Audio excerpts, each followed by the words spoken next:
Okay. Cool. Cool. All right. Okay, so I'll lead off and then we'll just engage. So, good evening and welcome to tonight's discussion. Tree of Life, Roots of Rage. 3 former extremists discuss planting seeds of hope in the context of rising hate-based violence in the United States. My name is Jesse Morton. I was formerly known as Yunus Abdullah Muhammad, a Salafi jihadist who departed the movement in 2011, mid-2011 after incarceration, and now work to combat hate and extremism at Parallel Networks. And I'm here with Frank Meeink, a former white supremacist, and Shannon Martinez, a former neo-Nazi. We're discussing the issues tonight that are incredibly important and particularly pertinent as a flood of right-wing violence erupted over the past week. That included an attempt to kill African-American congregants at a church in West Virginia. The attacker then proceeded to a grocery store where he killed an elderly couple. Pipe bombs were sent to various quote-unquote liberal leaders across the country. And then the terrorism at the Tree of Life Synagogue in Pittsburg, which left 11 dead and many wounded. So it sent many to rightfully question what the future beholds, particularly as we approach midterm elections and we move on to what looks like a bleaker and bleaker future domestically when it comes to hate, polarization, and extremism. So in such a hostile and hate-fueled political environment, we seem as people to react in one of 2 ways, fight or flight. The answer, as we will begin to explain this evening, is somewhere in between. On the one hand, to run from the threat of violent extremism is to assume conditions will simply improve on their own. But on the other, to hate those that hate only assists in certifying the us versus them black and white worldview that propels extremism in the first place. So tonight we'll share a bit of our personal journeys. We'll explain how they inform our analysis of the current situation, and we'll elaborate on what we can do as people and what we former extremists do to combat it. Thereafter, we'll open up for discussion. So we thank anyone for joining us and to talk about these important events. With regard to myself, the events that have occurred over the past week are particularly tragic and strike home. I was, as a former jihadist, not engaged in the right-wing extremism movements directly, but certainly exploiting them for our own gains. I was active from like 2004 till mid-2011, right after Osama bin Laden was killed in Abbottabad. And one of the platforms of Salafi jihadism was that we were waging a war of attrition. And that during that war of attrition, which we projected to take many decades, one of the best ways that we could win that war was to economically bankrupt the United States by embroiling them in wars overseas.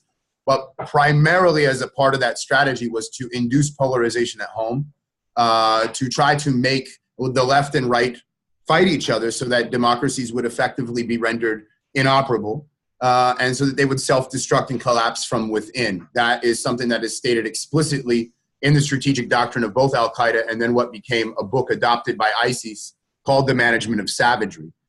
So our part in the United States was to fuel this polarization by appointing people inside of my organization to attack far right-wing activists. And what we were able to do is we were able to frame that narrative that led to the widespread promotion of Islamophobic views, the idea that American Muslims wanted to implement Sharia law here in the United States. And we literally appointed individuals in our organization to simply antagonize the far right to do that. And when I moved to Morocco in 2010, after 3 years of consistently antagonizing the far right with the objective, that being our objective, I remember watching the Ground Zero Mosque. They were trying to start a mosque by moderate liberal Muslims at the site of Ground Zero, which would have turned into a museum commemorating the victims. But unfortunately, thousands and thousands of people showed up to protest, and it was then that we knew that the monster that we had created was formulating. That was in the middle of Barack Obama's election, and for 8 years it seemed to galvanize the far-right movement to the point where we had a mobilization of support for the Trump administration and the election of Donald Trump himself.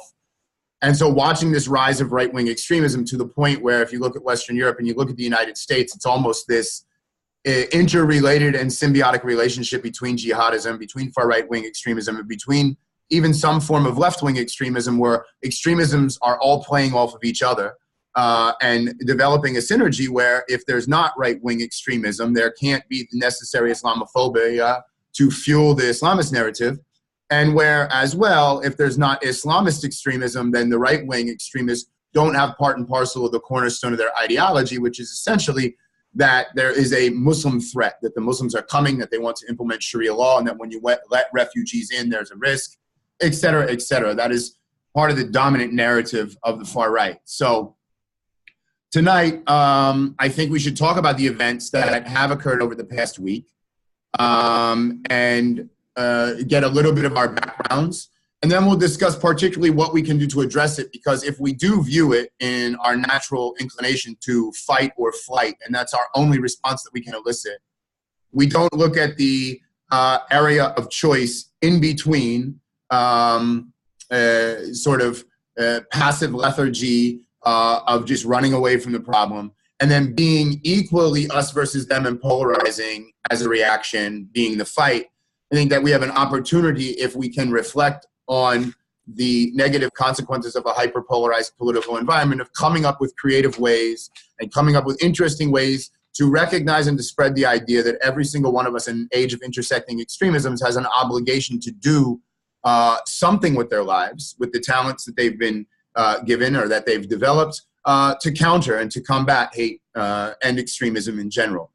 So I will kick it off now to each Shannon and Frank to share for 5 or 10 minutes a bit of their personal stories into and out of extremism, so we can get a better idea of what it's like to experience life inside of these movements and how individuals leave these movements. And then from there, we'll take personal experience and we'll try to broaden it so that we can explain how we have come to realize transformative change, and how we utilize our own personal experiences and then the work that we do with others at an individual and community level now to understand how socially and culturally we need to think more toward a paradigmatic shift, the development of a paradigm that's built on principles antithetical to hate and extremism without falling into the trap of being equally polarizing and not recognizing it.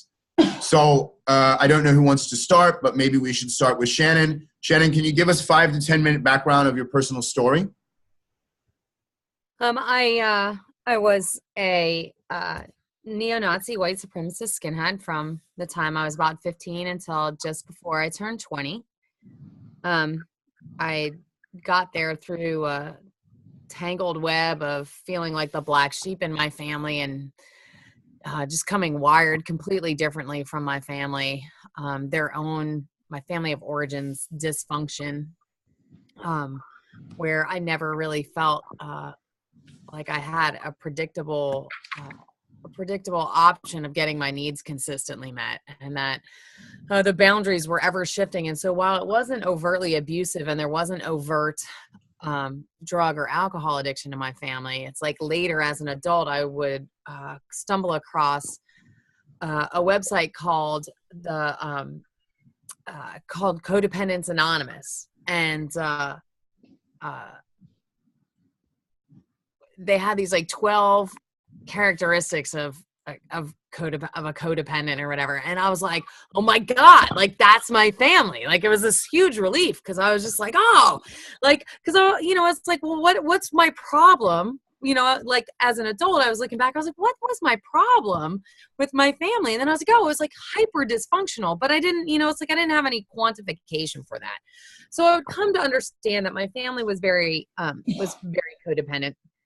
And it was an environment where whenever the adults felt disempowered, that in order to feel a sense of empowerment, like they would yell and they would, that they would bully and do that stuff, which, I understand as somebody who has a bunch of kids, it's like, I understand like, hey, I feel like kind of out of control. And so now I want to like angry clean or yell at everybody to get them to do what I want, so I feel in control. Like I understand. But it was also like if you were sick or you were hurt, that their first reaction was going to be to yell at you because they felt really out of control. And so for me, like as coming into my teenage years, as I was really struggling to really posit my identity and to feel like I had agency in my life, and I was exploring counterculture. At first it was like the hippie 60s anti-war counterculture. One of my very first favorite books was the autobiography of Malcolm X, because I loved just the righteousness and the revolutionary nature and how powerful those words and those ideas were. Like they seemed dangerous, and I loved that. Um, and then I would end up being raped just a few weeks shy of my 15th birthday at a party that I was at. And it was by white men, which a lot of times people ask if they were black men, and that's how I ended up as, you know, as a racist skinhead. But they were white men. But I knew on some level that I couldn't tell my parents, because there was this whole, you know, 14-year history leading up to that, where if I was hurt at all or sick, that they would yell at me and blame me, and, you know, like, that they would shame me for being hurt or sick. So there was this protective part of me that was like, there's no way I can tell them. And subsequent conversations with them as an adult has totally reinforced that my gut instinct on that was totally right. I would love for it to be like, oh, I was totally wrong and I blew it. No, I was like totally right. And even still, they're just like, well, you were drinking and you were like, you didn't tell us where you were going to be. Even knowing the consequences now, that's like still their primary reaction. So as that trauma, like, I didn't know what to do with that. I didn't have anyone that I could tell. I didn't have any trusted relationships with any adults. It was before the internet, so I couldn't Google, like, what do you do when you've been raped or whatever. And so I just shoved it down, and it came out, as trauma often does, really sideways and angrily and aggressively and rage-filled. And so while I was looking and examining countercultures and immersed in the punk movement, the angriest people on sort of the periphery of that subculture were the skinheads. And I needed a place where it was okay to be really angry and to be really rage-filled. And I needed a place where I could give voice to that and where I felt like I belonged. And, you know, sort of my thinking as a 15-year-old, I was kind, you know, it's kind of like I had to fit in, and I felt like trash. Like I felt so worthless. And I was kind of like, okay, well, I mean, who's worse than the Nazis? Like, they've got to take me in, right? Like, nobody's worse than them. Like, they've got to, like, let me be part of their group. And after a while, I understood the price of admission, so to speak, was the ideology of, I hate Black people, I hate brown people, I hate Jews. But as this trauma is just roiling around inside me, and it's completely unprocessed after sexual assault, I felt worthless. I hated everything, and I hated everyone. I hated the whole world. I hated myself. And so in a lot of ways, it was a relief to have this way to project that hatred out onto a smaller subset of people. And then over time, like, you know, the way that radicalization, you know, violence so often works, that you have to, like, increase your commitment via violence and ever increasingly violent language and violent actions.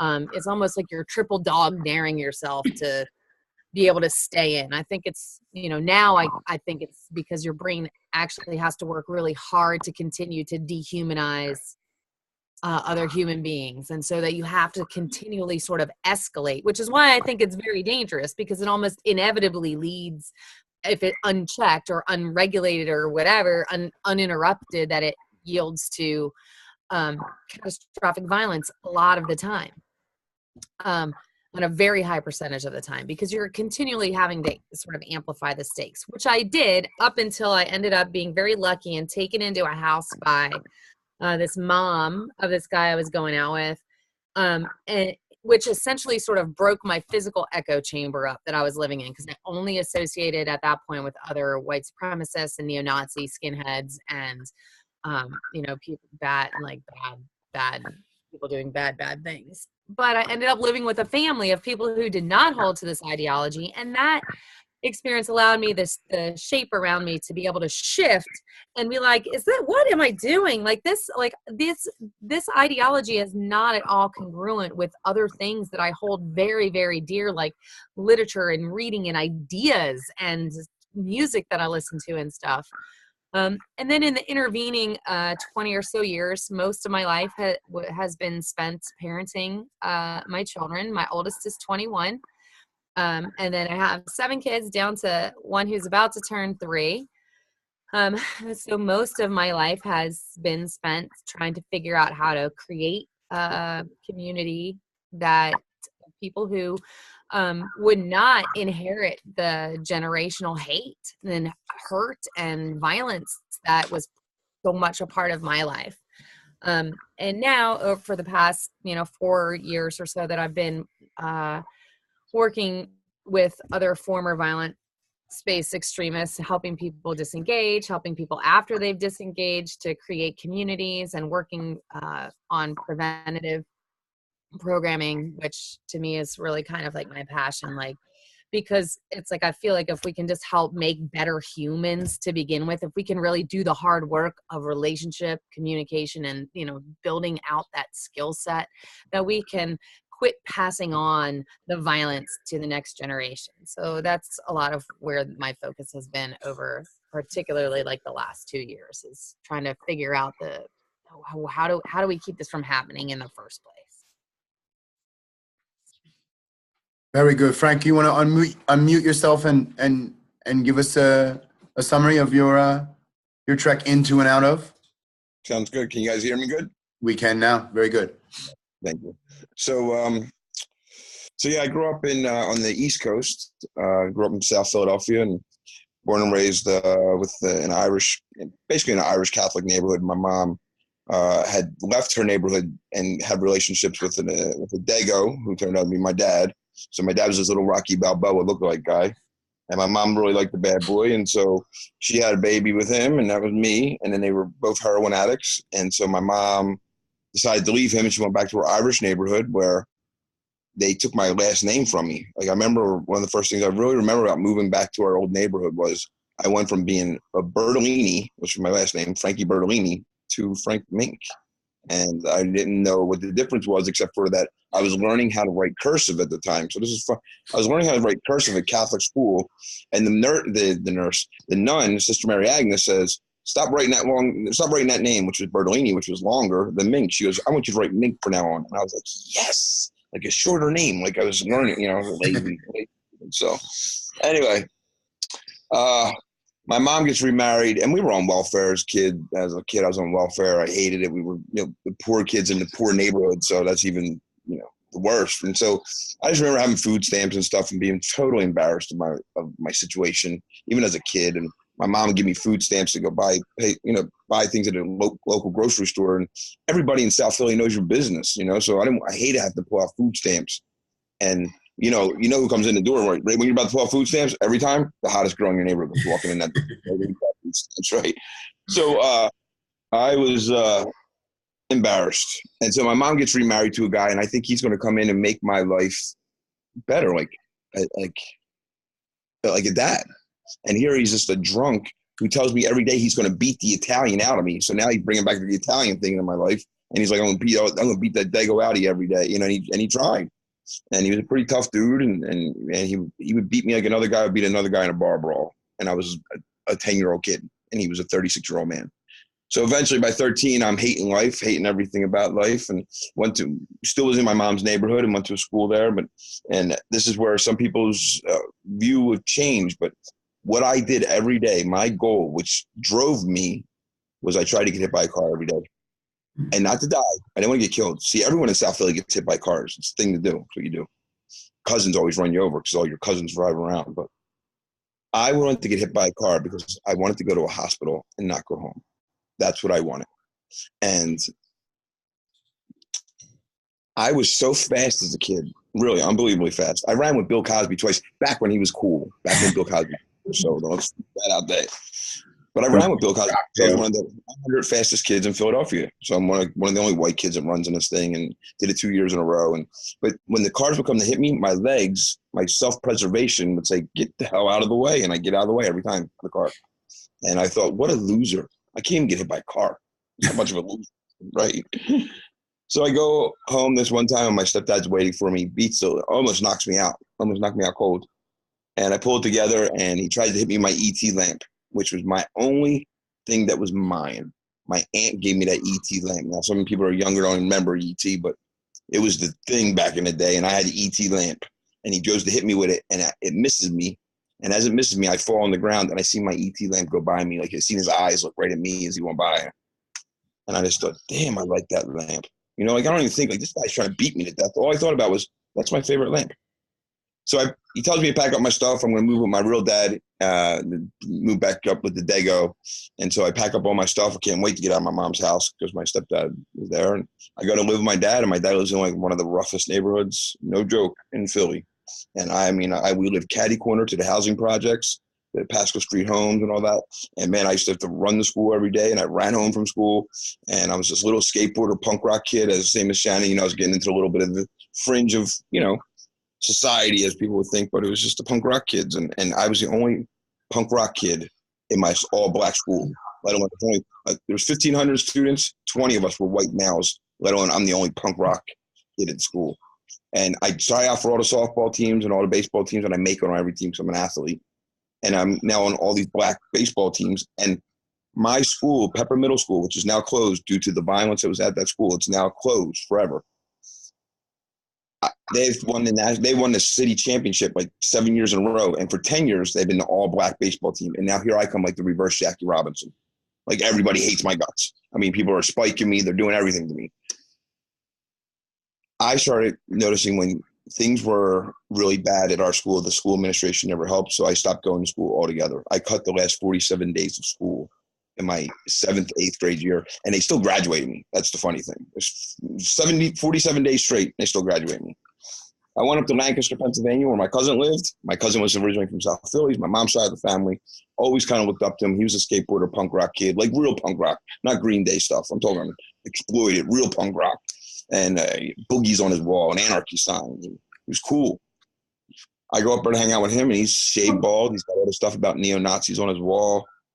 He's got pictures of Hitler. And I remember like looking at this stuff thinking like, this is kind of wrong. But then as all these other neo-Nazis would come over his house, they were all these older farm boys. And I'm talking farm boys. Like up in Lancaster, Pennsylvania, it's the hub of the Amish. That's their turf. And now these guys ain't Amish skinheads. There's no such thing as an Amish skinhead. Because Amish people are pacifists mostly. I go up there and it's like National Geographics.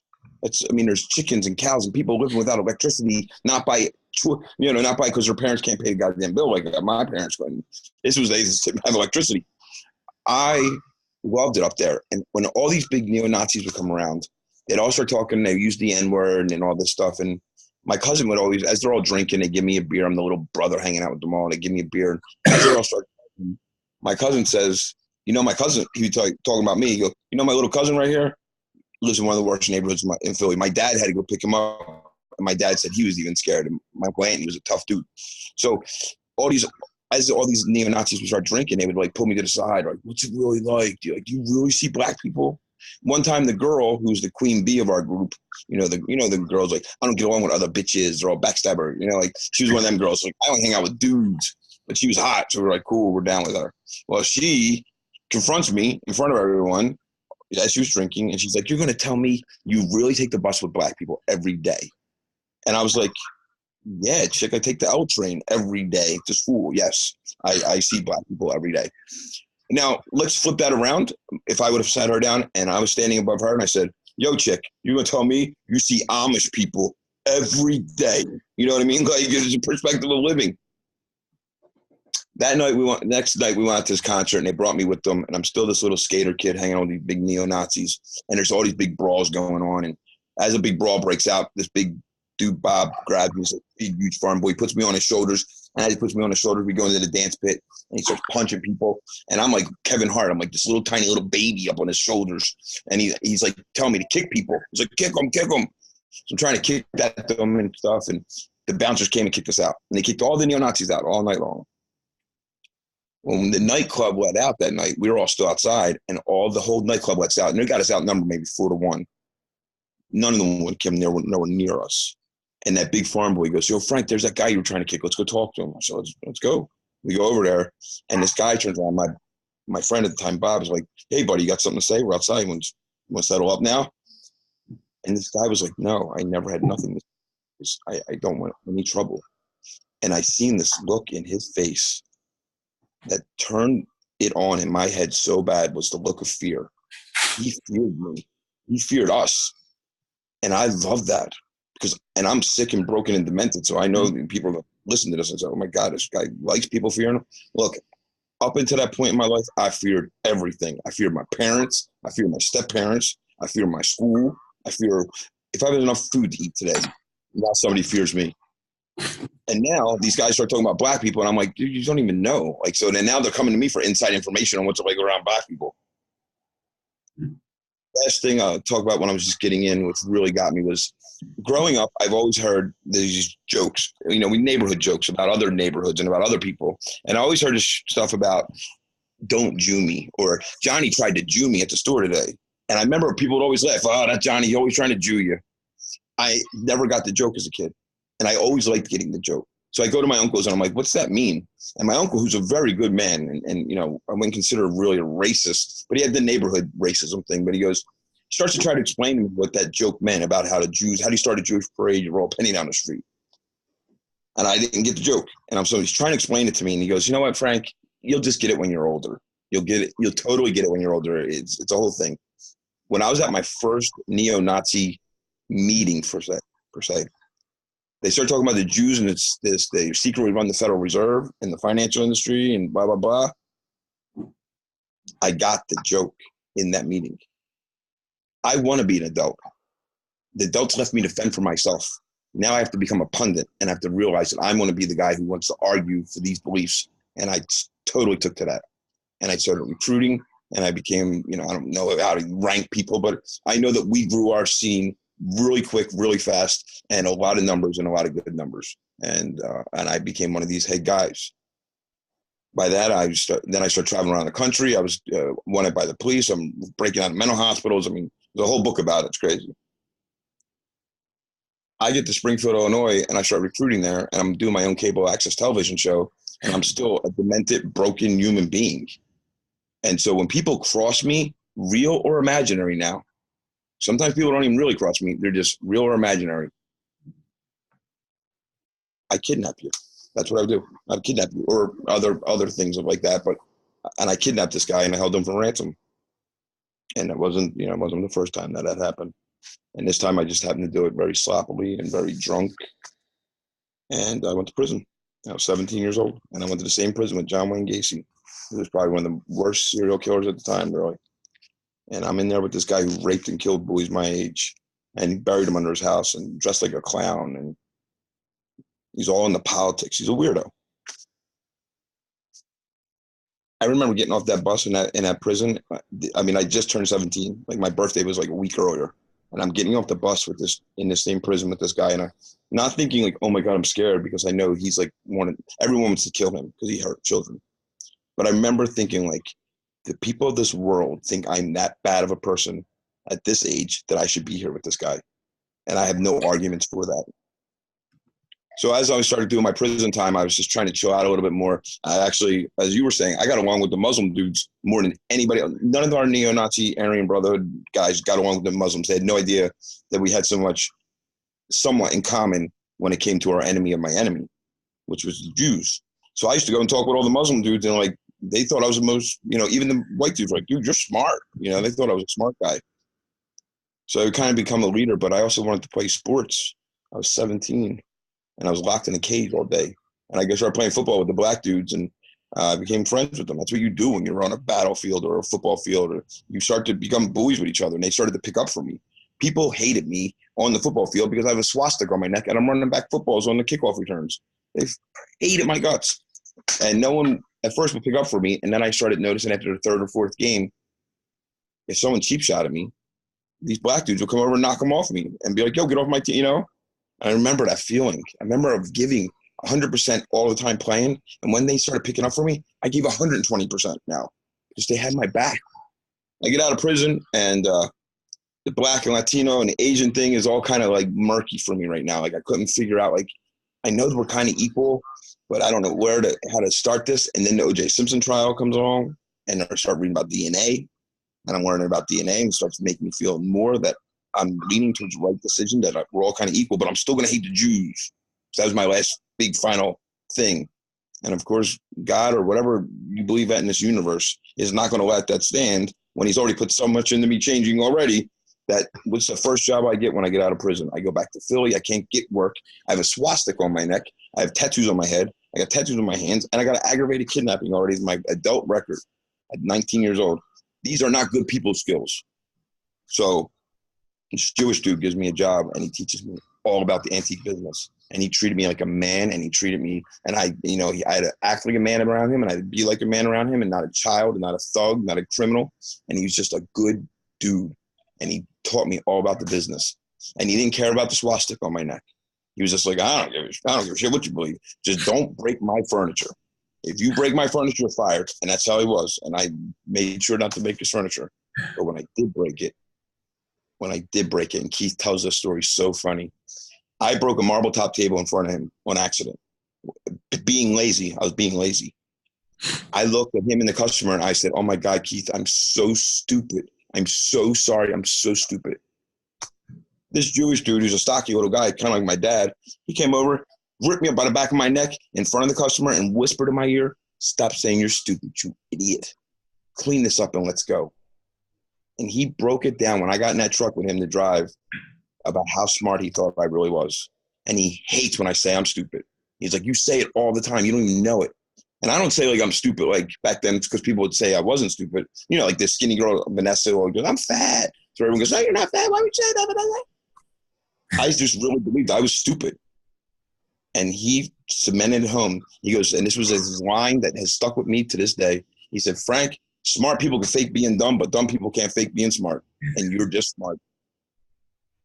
And I just looked at him that day and was like, I can't do this anymore. Like, this has been proven time and time again that this belief is wrong.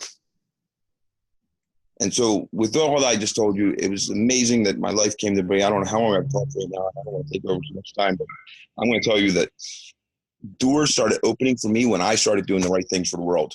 When I started holding the door and saying thank you, saying please, and being polite to everybody, and I just do the next right thing, I got a job working for the Philadelphia Flyers. I got a job working for a team that I grew up admiring. And since that day, I've still continued to work in pro hockey. I was a criminal who's never even finished 8th grade, kicked out of high school, should never be any of these things. But it's just been a will and a way to not let the world hold me down. I've been knocked down 1,000 times, and I've been up 1,001 times. And that's how I coach hockey. Get up. Always get up. Don't fake hurt. Don't make me come over there off that bench and come get you off that floor if you're not really hurt. Get up. God damn it. And so that's why I've always lived my life. And the things have been shown to me now that I know that why I believe today is the truth. And that's who I am. It's beautiful. Thank you, Shannon, and thank you, Frank. So much of our stories, I know they're all different, and our narratives are all diverse, but they're so similar in so much of the same way. And I think there's sort of parables or metaphors or allegories there for just the general journey of our existences and what it means to be a human being. The fascinating part of my own experience when I listen to other formers, it's amazing because you just hear this deep pain that comes not maybe from an event, but maybe from unfortunate circumstances. Not always the case that there's trauma involved or sexual assault involved or abuse involved, but it is difficult. And for whatever reason, I think it's because we don't have an ability to trust those people that are around us that allows us to turn inward and to reject the mainstream. And I think every single one of us in our narrative, and I know a lot of the people that are in our networks, have the same experience where you start to gravitate towards searching for something that's not the norm, not wanting to identify with society for whatever reason, and then finding community so that you don't really have to concentrate on your own shit, and look inside. So you can always look outside, blame the Jews. You can blame the consumerist culture. You can blame the reductionist ignorance around you, and you don't have to work on yourself. So you don't see the hypocrisy of the fact that while you criticize everybody else, you yourself, it's like the parable in the Bible. Don't look at the splinter in another man's eyes without removing the plank from your own first. And I know it's a deep-rooted pain and it's a deep-rooted anxiety. And the only way for me, myself, to get over it was this process to change where it allowed me to sit by myself and to realize when I was alone by myself that the change that I wanted to become needed to occur when I was in private. Right? And I needed to really practice what I preached when nobody else was watching. And in the way that, Frank, I hear in the way that you had described it. And I think that there's a lot that we can pull from as we steer this discourse away from the personal and into the general, into the communal, and what we do as individuals and how we try to look at formulating a collective consciousness that can sort of overcome this, reach individuals that go through the same things that we went through, but then also look at how, I mean, in a sense, particularly over the periods of our lifetime, we have basically fractured into a point where we might argue we're all suffering from a certain form of PTSD. But what we've been able to do through our own independent journeys is sort of transform that trauma, right, and that pain and that hurt that allowed us to find meaning and significance in extremist movements, but to find it in productive ways, to come up with more healthy and positive outlets, as hard as that's been. And we all in this room know that that's a continuous struggle, and it's so much easier to put into words than it is in the day-to-day, particularly when you first leave the movements. So I think maybe we could start by talking a bit about how we apply those personal experiences and the issues that were underlying them. And we can broaden it a little bit and talk about how they apply to community-wide efforts to address the hate, the hyperpolarization, and extremism at individual and community-wide levels. Because really, I think in the minds of most people, with regard to the introduction of this conversation, there is this idea that, you know, for example, Trump will just be unelected and things will get better then. And then on the other side, there's this knee-jerk reaction to just engage in hostilities, replicating exactly what goes on the other side, and then not necessarily even realizing that we do so. And one of the things that I know I have taken away from my life is that black and white worldviews oftentimes go by unrecognized. And I think our society in general has adopted that sort of us versus them perspective, usually unknowingly. And then for me, it was painting those grays in between, like looking at the grievances, they're legitimate, the solutions are messed up. You know, right. Looking at in between, like how much nuance there is when you don't read stuff looking for, as Frank has put it in the past, looking for evidence to galvanize your propaganda when you're a propagandist, right? And looking at things from an objective manner and teaching yourself how to think, right? With empathy and with your emotions, because we had to numb our emotions. We had to be brainwashed with an ideology that allowed us to accept everything that was in that and renounce everything that went against that. So how can we transfer, or how should communities start to think about imparting an awareness that we do need to address this differently than what's being done now? I mean, we could imagine, I mean, either way, I mean, for example, if you take the stance that, you know, this rise of the Trump administration is mostly responsible for the rise in right-wing extremism, and that eventually he'll be elected out of office and there will no longer be a perch from which that nationalist narrative can resonate, I think it would be mistaken. I think in the event that the Trump administration is unelected and put out of power, or that midterms lead to sort of blockhead politically, I think there will be more violence. I think the other phenomenon that we have is that we have tightened up restrictions on speech on social media where people like to communicate. But I mean, one of the claims that I made when they started to push Alex Jones and people off of social media platforms is that they'll just migrate to other platforms. That's what we saw happen with this attack in the synagogue. And now we have Gab, which is more open and protecting privacy and free speech. But at the end of the day, it is sort of galvanizing this notion that the whole world is against us and the whole world is against our narrative. There's so many moving parts. It's so hard to understand. And most people live their day-to-day lives and they're not necessarily affected by it yet. You know, particularly the affluent class doesn't necessarily have to worry about paycheck to paycheck or the consequences of the working class populations, which they never interact with, whether that's online or offline. And then from the other perspective, there's this idea that there's this elitists, these globalists on both ends of the coast that are raping and manipulating the low class in order to bring in immigrants to replace the dominant culture and the dominant race, push them out and exploit them as some sort of grand conspiracy. And they themselves never have much contact with the other or the so-called globalists that they hate. So how do we take what we've learned about coming in between black and whites, painting the grays? And I know what I use now in my own mindset is like, now that I have grays, I have like a canvas that can be painted over. And I can pull from the black and the white that I used to understand, and I can put color on top of those grays.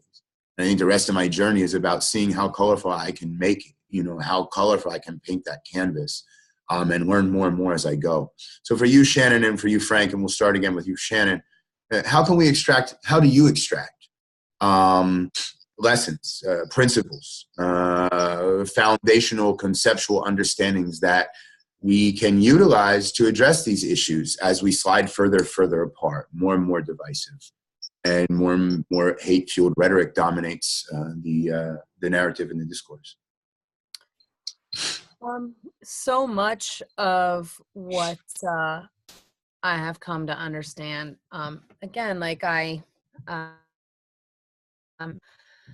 it's from my own experience of trying to heal, of being tenacious about trying to heal, and trying to go about that in a really mindful way. And anyone who has ever tried to enact change in their life has probably found that that it's cyclical, and that your ability to enact, that you heal from what you think is like the big thing, and then you're healed up enough that now you can see this other thing that you didn't even know that you had to deal with or whatever. It took me like 10 years after I had been raped to even use the words I was raped, because I had the story that I told myself was just that I had lost my virginity to two men in a party. And I wasn't even healthy enough in a position where I was even able, my brain was even able to do the work of saying, oh, that experience has a name, and that the name of that experience is rape. And so I know that as brains heal from trauma, that it is not just like a linear, progression. So that being said, I think that that's what we will find societally too, that as we scale up sort of individual transformation, that it will also be sort of cyclical, which speaks to the point of like, okay, if the current administration and all that goes away, if we do not heal the fundamental underlying wounds that have gotten us to this point, it'll just be another cycle. And now the spiral may be small and it may be larger getting back to this point, but it will definitely come back. So on a personal level, I think that there's so very much that we can do. The first thing is just to have hope. Everyone can choose to have hope. You can cultivate hope. You can decide to not there are people who there are people of influence who spend billions of dollars trying to quash hope, that they understand that it is a powerful force. And so by creating divisiveness and cultivating a lack of civility and all of that and creating chaos, that's one of the greatest strategies for disarming hope. And a hopeful people is a powerful people. They believe they can move mountains because they believe mountains can be moved.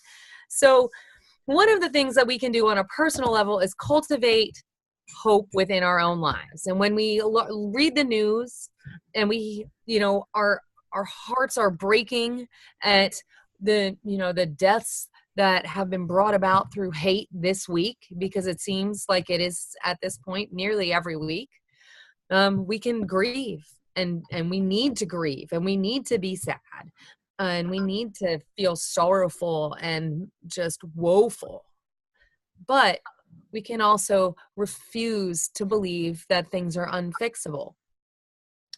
One of the other things that we can do and cultivate in our lives, particularly as white people, is to begin to get comfortable with being uncomfortable.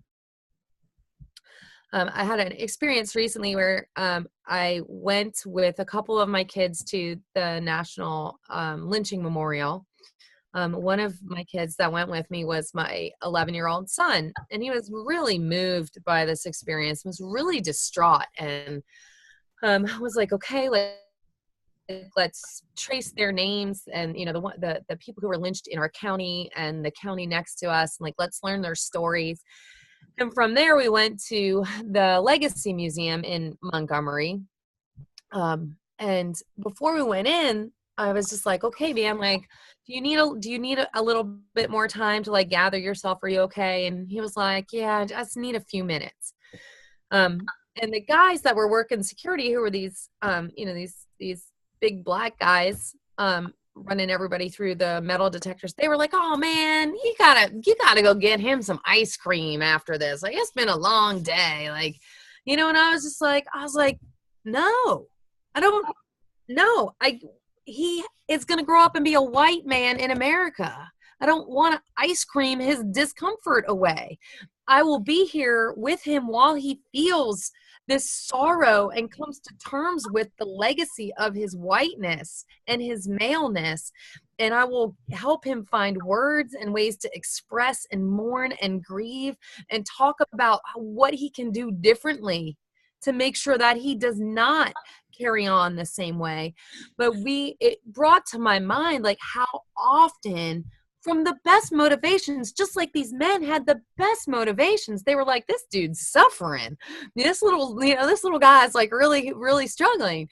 It's from the best motivation, but we have got to just let ourselves be uncomfortable. We have got to start having conversations that make us uncomfortable, that are difficult to have, listening silently and with compassion and empathy while we hear things that we don't necessarily like and don't make us feel good. Instead of looking at it as like we're protecting our children by not having these difficult conversations, that we should instead, I believe, look at it as we are protecting more people over a longer period of time by having difficult discussions about, from a very early age, we should be talking to our children about race, about racial identity, about sexuality, about grooming, about recruitment, about hurt and violence and dominance. And then we have work to do as coming from myself as a mom, as looking, I might not be able to change policy right this second. I mean, I'm in a position where I actually have some crazy life circumstance where I get to interact with policymakers, but most people do not have direct access to policymakers. But we can influence the next generation of people who will create policy, and we can do that by trying to create and understand like our legacy of violence as Americans, and particularly as white Americans. And we can understand that it's like violence begets more violence, and try to create more just and equitable societies around us. We can do that in our homes, where we look, instead of being like, you do what I'm telling you to do because I'm your mom, instead of having that dynamic of dominance and subservience, well, why don't we develop a different way where we have co-empowered leadership, where your voice as a kid in my household carries weight and has agency and has the ability to influence your own outcome? And yes, it is hard. And I mean, this is somebody, I will have 3 teenagers in my house for over a decade, all the time, like without a break. So I know the cost of this, like on a personal level. But what it yields are children who enter into adulthood who feel like they understand how to utilize their voice. They understand how to listen, and they understand that they're part of a greater community.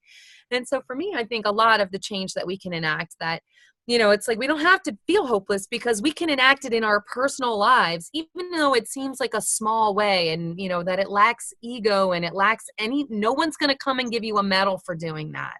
But you can enact immense amounts of change, and the ripple out into the world and the universe from the changes that you enact just within yourself and your sphere of influence, whoever those people are with whom you interact with every day. Like, it can be so immense.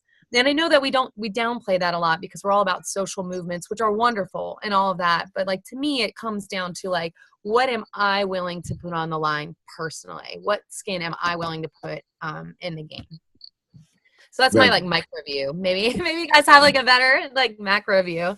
Yeah, I mean, I think they intersect. I mean, my experience is, if you put sort of a good faith action into the world at a micro level, then it manifests itself in broader levels. I mean, look at the way you've been parenting 7 children, right, Shannon? But yet at the same time, now you're flying around to places like Los Angeles to share your story with other people, which we just got done doing very recently. And there's something about that divine and tapping into that divine, whatever it is out there, that collective consciousness or that creator, however you want to see the world, there's something there.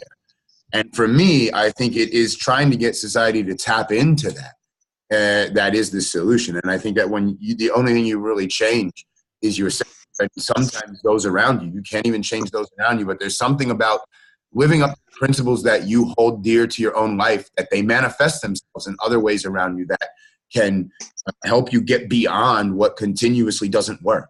Like when I was in substance abuse counseling, every time you'd bring up like some complaint or some grievance, this counselor used to say, "And how's that working for you?" Mm-hmm. And until you stop, and you get out of your own self's way, and you start to realize that all that stuff inside of your heart, that ambition that you have to be this good person, that's contradicted by the actions on the limbs, until those things are consistent, then that divine can't work for you in any other way than it's going to continuously steamroll you and make you start back over again after that self-sabotage that people that have been abused and traumatized oftentimes, slip back into. So Frankie, what's your take on, this, how do you apply essentially, how do you think society needs to think with regard to, based on your personal experience and your own reflection, but I think, the micro does apply to the macro and manifests itself in how we address this concern. So talk a little bit about, your position and perceptions on that. Well, yeah. Well, first off, I have to tell everyone that's listening and anyone that does listen that just think about how this thought process is. Because of the color of my skin, I'm better than somebody else. Like to me now, I think how idiotic and how I truly believed that back in the day. And how also that when you have race, preaching racism, racial supremacy is basically a bait and switch. It's the biggest bait and switch ever pulled on us in the whole world.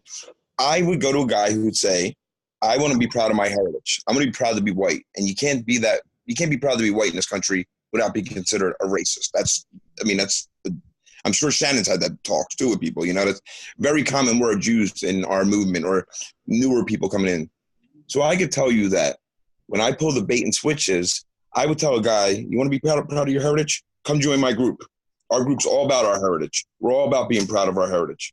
And what happens is when we go to our first meeting, we never talk about our heritage. We talk about everyone else's heritage and how they've done us wrong or they've done that. We take this false pride of this heritage and we turn it into hate.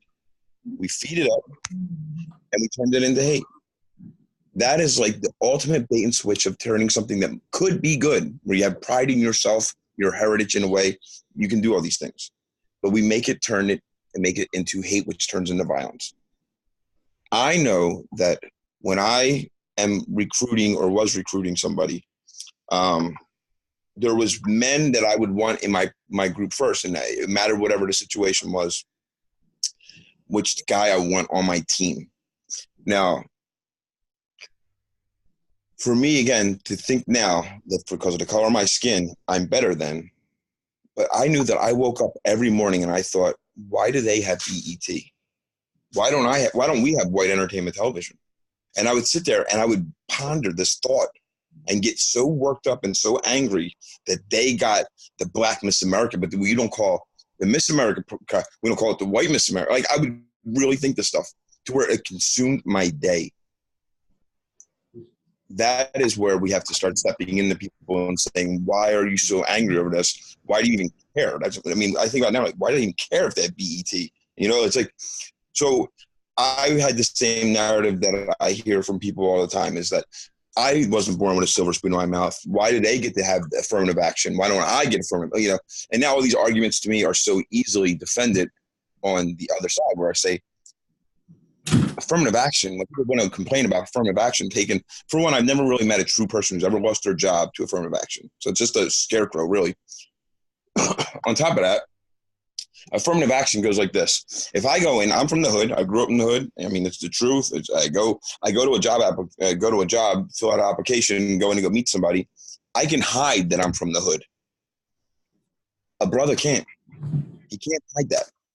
So that's why we had to start having these things. And just like the big fight with San Diego, with the fire department, where they said, why would I let a man who's less qualified have a job just because of affirmative action, who has to save my life? And you have to think, because in the firefighting industry in San Diego, there's no lineage of Black firefighters. So it's always stayed in the families, and it always went to cousins. And that's what we had to break. We had to give everyone the shot that they even needed. And it's like us starting a race and we're 20 yards in front of them. And then we say, okay, now you can start running. And then we start saying, well, we're all running, so we're all should be getting the equal, you know, and it's just not true. How do we go about it is, like with my children, like racism is just not accepted in my home. Like it's the N-word is, I mean, I don't even say it. Like it's not even when I'm describing something I might have said, I go, and the N-word, because I abused that word for so long. I lost the privilege, and I think the white people in America lost the privilege to use that one word. I just do. We abused, you know, that to where we have to lose that. I know that in the morning when I wake up today, that BET isn't on my mind at all. But I know that how can I be a better human being and get my karma score back up? See, because I had a really bad karma, like a credit score, I had a really bad karma score. I mean, it was real bad. And I knew that God, or again, higher power, whatever you want to call it, had to pay me back, because I noticed that what goes on in this world is what I put out comes back to me. And I started figuring that out. And I'm like, oh my God, I've done so much bad stuff that he can't pay it all back on me. There's too much to pay back on me. He's going to start putting it on my children. He's going to start putting it on their children, because that's how bad my karma score was. And I just knew if I did the next right thing, my karma score got better and my life got better. I know that I coach hockey, and if hockey is not a black known sport, but I know that when I get kids on a team and they have all this equipment on, you don't even know who's in there. You just know you have the same color jersey on, you have the same goals, and that's to keep the puck out of your net and put the puck in their net. And that's what you do. And if you get a penalty and you take a dumb penalty, now your team has to suffer and have to play 4-on-5. So what, you know, if you take a retaliation penalty, so I love tying everything back to hockey. It's a microcosm of life for me. But I know that I get to teach men and women how to play this game, but also with respect into the human race. I know that also what I've learned is that we are not really made to be killers, right? We aren't. We weren't built with long fangs. We weren't built with things to make us go out and kill each other with just our bare hands. Like we could fight, but we weren't made to be that way. We're made to be communal. And that's for a reason. And when Shannon brought up empathy, I've been talking about empathy for years, because I knew that when I talked to a brother, no matter what his background was, where he came from, if my dad drank too many 40 ounces and his dad drank too much whiskey, and we knew about growing up with a father who's an alcoholic, there's such a pain there that I'm willing to share with him deepest parts of my life, because he knows. I can say, man, I remember when my dad, man, passed out naked and I had friends sleeping over. And he's like, dude, one time my dad passed outside in the yard naked. You know what I mean? We're like, and you feel a little bit better, like, oh my God, I'm not crazy, and I'm not, it's so weird. And here's another guy who's sharing that with you. It's the most powerful feeling in the world, is that I share pain with somebody and that I can now be a positive because of the pain I went through. Holy shit. I mean, I'm not a piece of trash. I mean, I'm not just something to throw away, that I can be used for what I've been through. What an amazing life. And I can only do that. The color of someone's skin, I'm not colorblind. I'm not one of them ignorant people. Oh, I don't see color. Yes, you do. Everyone does. Unless you're blind, you see color.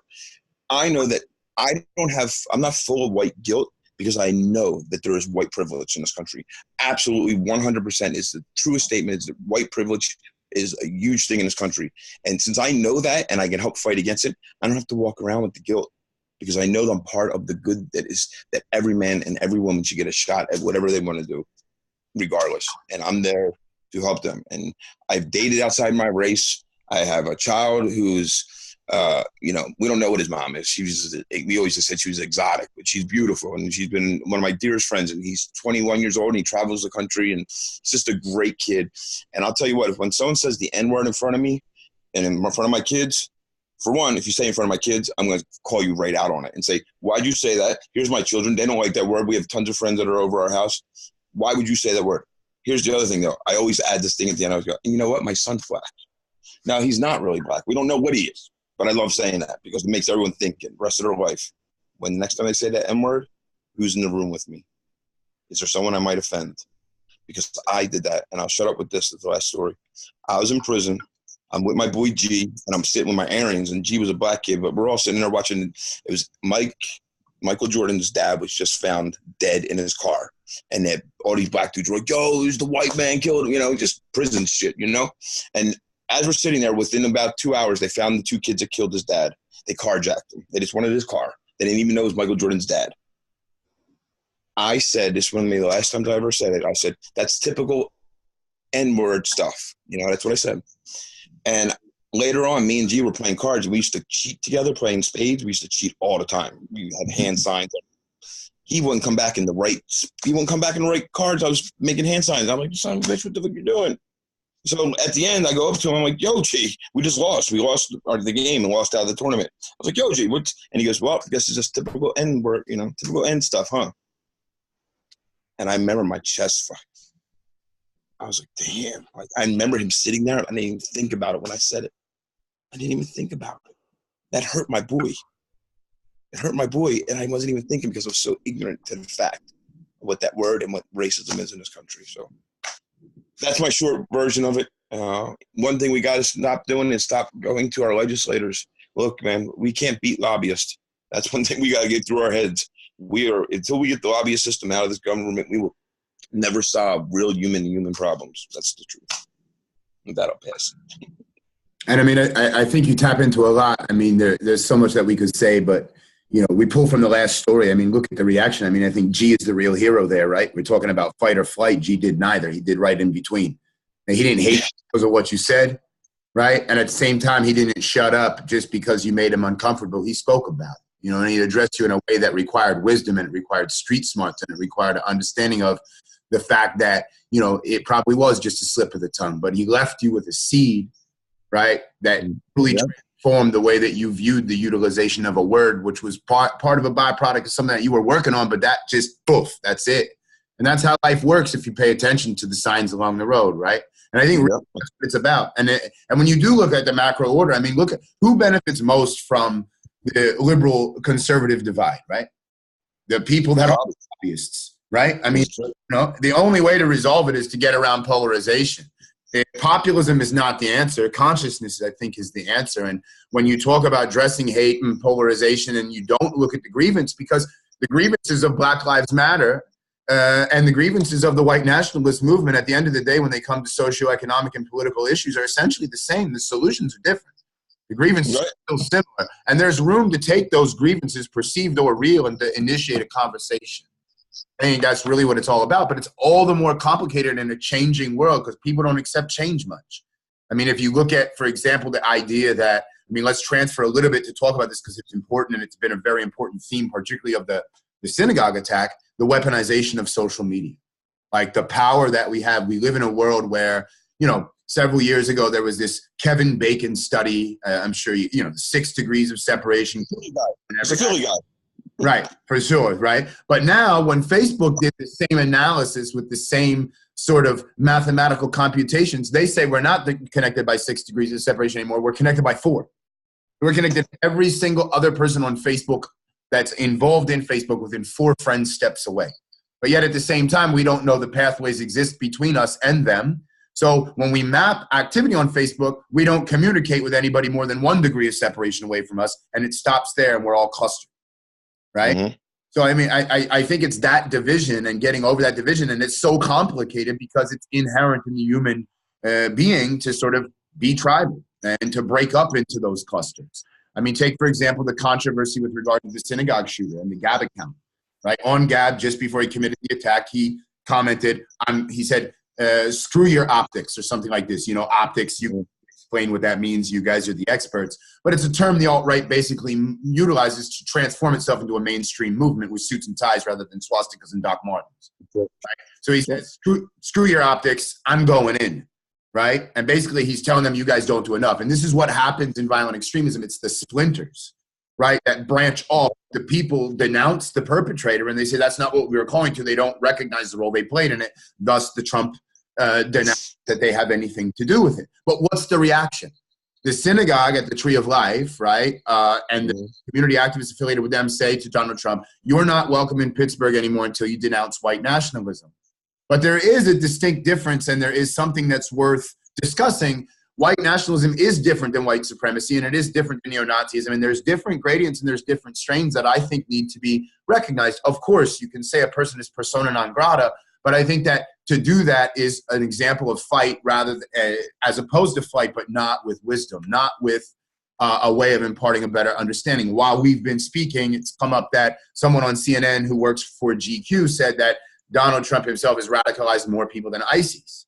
it begins the radicalization of the far right with the Trump administration, which is a false conceptualization. For 8 years under Obama, from the time that, they went back to the Patriot movement, and they had the whole mobilization around the election of Barack Obama, and the conspiracy theories resonated. They tapped into something that already had some support, and for 8 years it grew and it swelled. Donald Trump is a manifestation of that culmination of that reality. It's not. It doesn't begin and end with Donald Trump and the rhetoric and the mainstream media's coverage of the elections. So, I was going to say, and I want to let Shannon jump in on this first, but I was going to say something real quick on that whole thing. So when Obama got elected in 2008, the actual Stormfront and all that, they grew astronomically real quick. Yeah, for sure.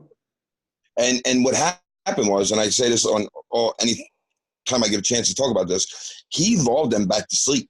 Because he didn't do what he said he was going. What they said he was going to do is he was going to come for reparations. He was going to come for their guns. He was going to take land, give it to, and he was going to come for the white women. That's what that's their biggest fear. Don't come for all white women. He didn't do any of these things. So the group went back to sleep. Donald Trump comes out and with his exceptions. See, because all racists in America have to make exceptions because we live too much of a multicultural to where everyone says, I hate all black people except for John. I go to work with John. John's a good guy. Right? You hear that all the time. Shannon, I'm sure, can back me up on this. A lot of white race. Oh, they're all good, but this one guy, I like it. So what Donald Trump did was when he started doing his first talk on his thing, he said, they're all coming over here, the rapists, murderers, gang members, drug dealers, and I assume some are good people. He just validated every racist sitting at home going, yeah, they're all that way except for one, but the rest of them need to go. He backed that up so bad that I knew when he said that, he's backing up every racist in this country. Now, I was really hoping and praying that this would not. I am fearful now that there's something going to go on bigger. I just truly am. And I'm always a glass half full. If I'm not eating out of the dumpster today, life is good. But I can feel it in my bones that the Oklahoma City bombing, which is what completely finalized my change, is the picture of that fireman running down the street with that little girl, is going to happen again. And I just hope that we can help it not happen or not at that extreme. I don't know. So I'm sorry, Shannon, if you want to jump in. And I'm not an alarmist either. I'm very, very far from an alarmist, but I also feel really in my gut and in my bones that that large-scale catastrophic violence is on the horizon domestically from the far right. Mm-hmm. It's just something that I, like you, I'm not an alarmist, and I'm kind of like, we can do this, but I feel like in a lot of ways we're, if reading through the latest counterterrorism strategy that was put out, they're still just not. It's really just focused on Islamist, radical Islamist terrorism. So they're still talking about brown people, as the enemies or whatever. And that if we cannot, and they're all just recently, all the grants were reawarded for this round of maybe NIJ grants. I can't remember which. But there was no preventative grants awarded. So it was all again inform on people, and it was all it was all studies, and so we're not really utilizing the tools that we have. We're not really let's talk about how we identify domestic terrorists, that we identify these groups as domestic terrorism cells, and that we need to look at them as maybe different from what we have hitherto. Just like when we went to go fight in Vietnam, part of the reason why it was so messed up was because it was warfare that was, was completely different to the wars that had led up to it, that we, that humankind, or, particularly America, I guess, there were lots of guerrilla wars going on in lots of other places, but that America had fought in, that it was completely different. We were completely unprepared for it. And we heard the same thing after 9/11, that this is like a different kind of war. Well, this is kind of like a different kind of threat as well. And we need to, instead of waiting until really bad things happen, that we need to adjust now and free up some of the legal ability to disrupt some of this stuff and pursue some of, it's like Gab's shut down. Those people aren't just going to stop talking. They're going to go in deeper, darker places on the web. And now the people who are watching and infiltrating Gab are gone. Like, they don't have access to those places now. And the whole cycle of infiltration has to start again. On the one hand, it's good. We need to just be like, no, you don't get forum. But on the other hand, it's like, okay, well, now our ability to monitor that is gone. It's completely disrupted. So I think I really think we need to have some mobility and some really, really intense and short-term discussion about what the heck we're doing. Like, we really have got to make some decisions. And there might, it's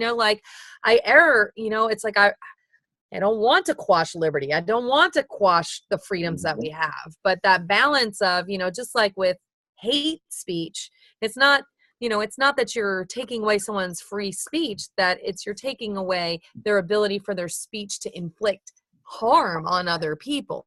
And so finding that balance with this kind of, with these kinds of issues.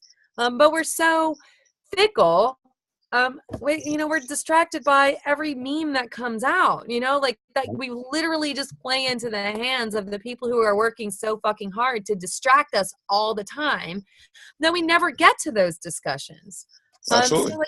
So I feel like if we can use our influence to just be like, hey, people really can change. Like, we are all evidence that you can go up this path and that you can get to a point where it's like, wow, this is not really congruent with who I am or what I'm doing or what I want for my life or who I was created to be.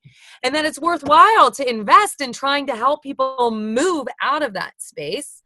And that it can happen, that not to just be like, whatever, we just give up, because we're all evidence to the absolute contrary. And, also added on to just leaving that, it's like, this community of formers, like so many people throughout the world who are former violence-based extremists are just like powerhouses of peace building people and communities and advocating for, social change because we have so much skin in the game.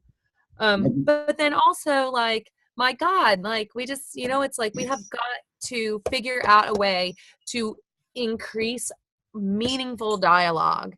And I think, I genuinely believe that forums like this, it's like to build an audience, to cultivate, something beyond just feel good. Like, I walk away from my inspirational speech and like, I feel good for a minute and then I don't do a damn thing different except feel good that I had this feel good moment. But to learn how to like cultivate real discussions and cultivate critical thinking and cultivate looking at the long-term solution, playing the long game, like if, I don't know, if looking at it from a hockey perspective, if your other team is like better conditioned than you or whatever, it's like, well, you sure as heck better pace the game like early on and look at the long game, like look to the end of the game so that you're not exhausted by the end of the game. And it's like, we have got to look longer term and be willing to not be so distracted all the time by just, it's like ties back into what I was saying about hope, that it's like there's a industry trying to strip us of hope, and we have we have got to recognize that that's going on. Yep. So that's kind of a ramble. No, that was great. That was great. Just let me transfer into a discussion about what it is that we are doing specifically a little bit, really briefly, and then you guys can build on it. Because the coolest thing about being a former is I think that we sit at the bridge between two realms, right? And are underutilized in this process. And so what you say, Shannon, about kicking off discourse, we do have a unique capacity to serve as credible voices to those we used to support, but also to imbibe and to convey a better understanding of the phenomenon that face us because we've lived it, we've been inside, and also how to combat and counter it. So just for the audience that may listen to this now or that may go on to listen to the recording of this, some of the things that we've been up to is, number one, just developing better relationships with each other. Shannon and I have had an opportunity to discuss in person and present in Colorado and Los Angeles, but also to work inside of this Against Violent Extremism network, which is, run by a combination of Gen Next and Institute for Strategic Dialogue. Frank has a long history, probably longer than either you or I, Shannon, by like 10 times of doing this work, working with other formers. And we all have our own complications. We all have our own issues. But I think that what we are formulating is the real deal with regard to sincerity and supporting each other and backing each other. And this is how networks formulate. Like, they're affiliation networks at first, and then they need to launch into social movements. So briefly for the audience, some of the things that we do is we provide interventions for those individuals that we're put into contact with that want to leave movements or that are at risk for joining movements. We operate as a collective in a network in two capacities. I run an organization called Parallel Networks. Shannon works with Free Radicals. Frank has affiliations with Life After Hate. All of those organizations are built around utilizing formers, and then we all operate inside of that network that we're trying to expand at the Against Violent Extremism network. But some of the things that we're interested in doing that we can't do because, number one, we don't have funding, and because, number two, there's not enough public support and awareness that this polarization and this hate is something that is going to be a generational struggle, that if we don't get ahead of the curve now, things are going to get more complicated, right? So apart from just supporting each other, we support others. We probably are the most qualified, credible messengers and the manufacturers of messengers. So we're partnering to try to create what we reject as a counter message is a counter messaging ecosystem where people of all different types of extremisms and anti-extremisms can convey a worldview and a culture that is based upon antithetical principles to hate extremism. We want to develop a helpline so that individual activity that we use in the media, that we use when we speak on panels, that we use when we convey things on the internet or when we write for outlets or whenever we do, that can lead to awareness about a pathway toward an interventionist or a pathway toward talking about all things that precede engagement in radicalization into violent extremism. That's something that doesn't exist effectively. And there's nobody that would know how to build that out better than us. Unfortunately, what we have is we have lack of government buy-in, which might be a good thing in the event that the public and the private sector, the philanthropic sector comes in and fills the void. And we can impart this understanding that in the same way we address smoking as a social concern in general, and we address it holistically, in the same way we address cancer, and that we have everything from cancer runs to raise funds all the way on up to governmental funding for the development of the next best medical intervention, that we need to really be supported and we need to work to spread awareness. We put this together spontaneously, and I hope, God willing, that it becomes something that we can do regularly. I mean, an open forum to discuss events as they happen, but also just to impart a general understanding.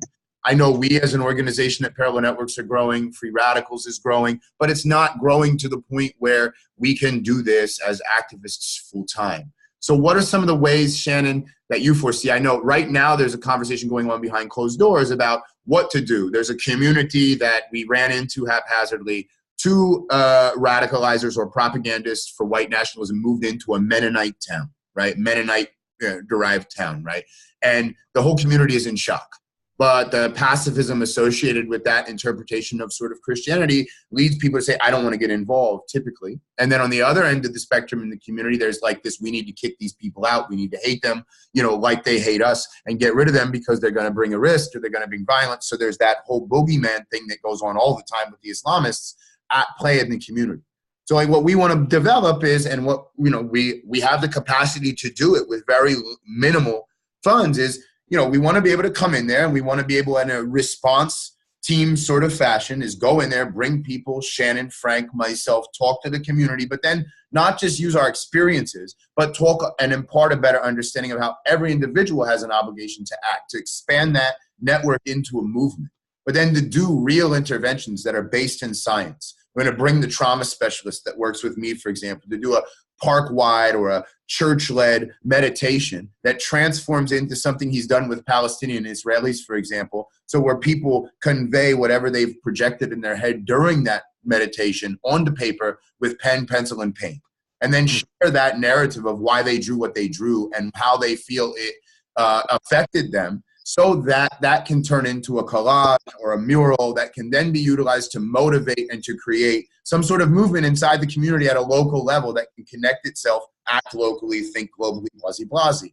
So these are things that can be done for limited money. I mean, when we look at government-led CV, I'm doing a study right now where I'm looking at the results of the 2-year DHS programs that Shannon mentioned, right? You look at the counter-messaging stuff.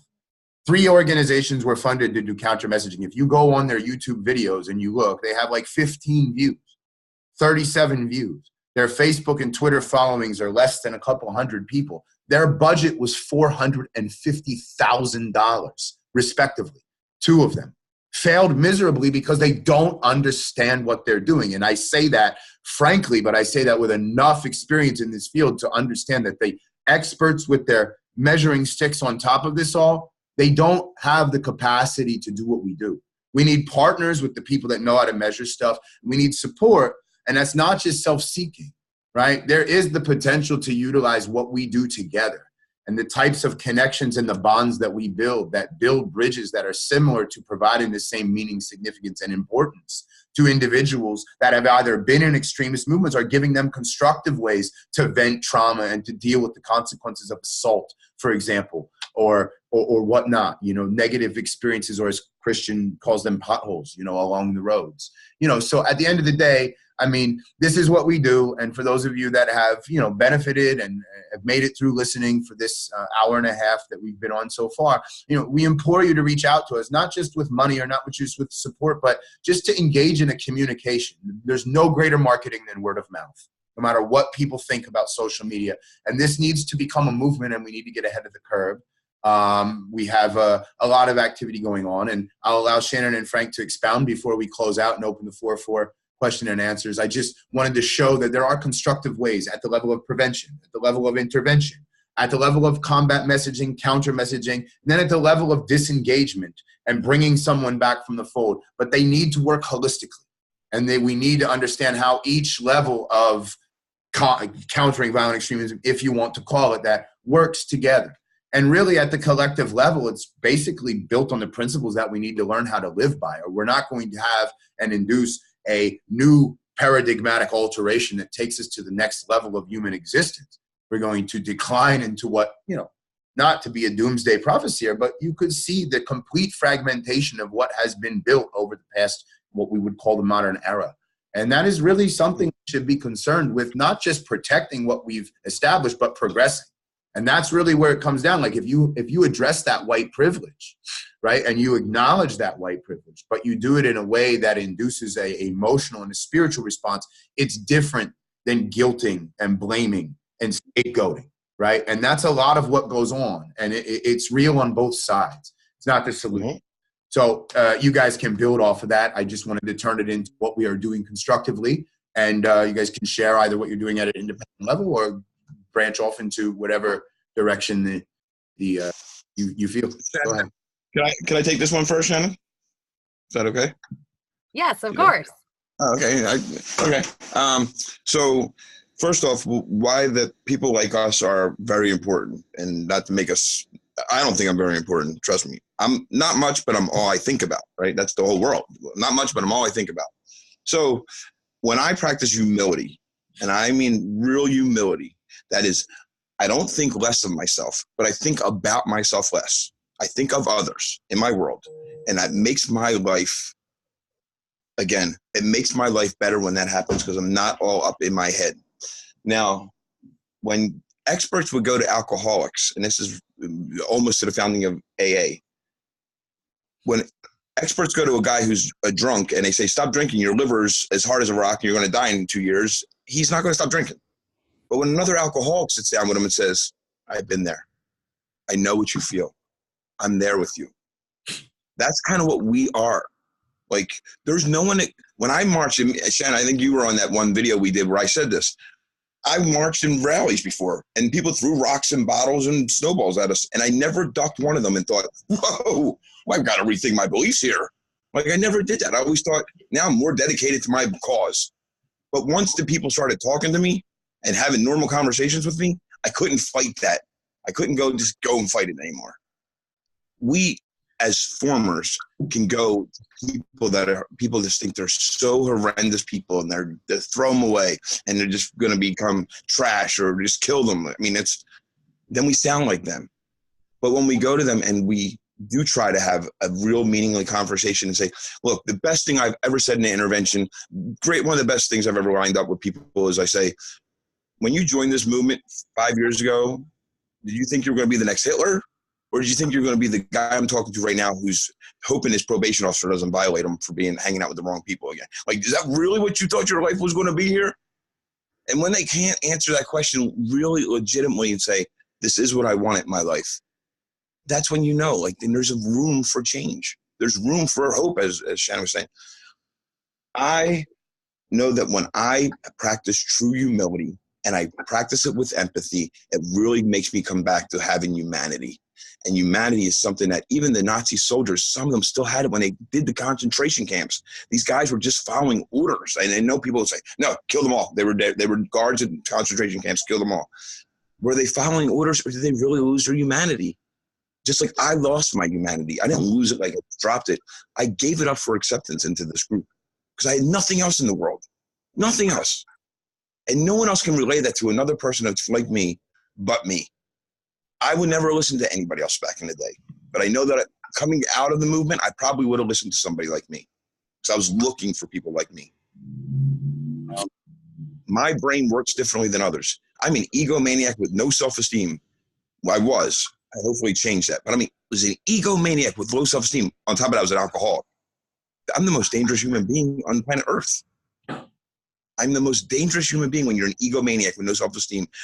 Every juvenile detention center in this country is filled with kids like us. So what we need to do as formers and all this stuff is we have to pinpoint real hypocrisies in this whole system of, I don't want to keep going on the lobbyists, but we have private prisons, which is a ridiculous, so ridiculous we have in this country. We have lawmakers who have stock in private prison. Let me say that again. We have lawmakers who have stock in private prison. That is the most conflict of interest thing I've ever heard in my life. And we sit here and go, hey, he hates black people. Like, no, there's a bigger issue here. And the other issue is all these patriot movements back when they want to all fight for the Second Amendment, this and that.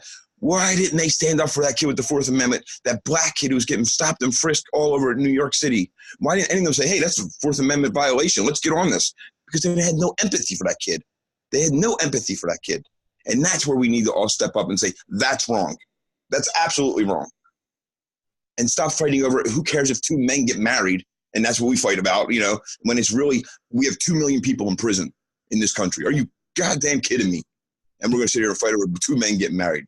That's where formers like us who could say, I used to believe the way these guys do, but now I don't because here's the facts and reasons why I don't. It's just, I don't argue my ideology with anybody. I never stepped into it. My first intervention I ever did 25 years ago, I messed up horribly. And I learned from that. Also, I got into recovery and I learned how to do a real intervention. But I messed up by fighting ideology with the kid. And it just didn't work. It didn't work. I don't even talk ideology. When they do bring some stuff up, I can hit some facts, but I get right off of it. And I usually have them go, oh yeah, that's a good point. So that's what I know, that we have that power to go in any situation. Just like you, Jess, I can go in any situation I feel comfortable. Yeah, I can be in a maximum security prison. I can be anywhere. I feel comfortable enough speaking my mind and having enough courage in my head to say, this is wrong. This is why. But I don't want to fist fight you over this. Let's find out where we go. So that's my thought process on that. Just remember, we're not much, but we're all we think about. And that humanity is the key when it comes to bringing us back to having real feeling of being a human being again on this planet. Thank you, Frank. Go ahead, Shannon. I resonate with that so much. The idea of like rehumanizing, and that's, and that's the work, that it's kind of like is the work in front of us is how do we make sure that we are treating and that we are receiving other humans as human persons rather than ideas or stereotypes or whatever.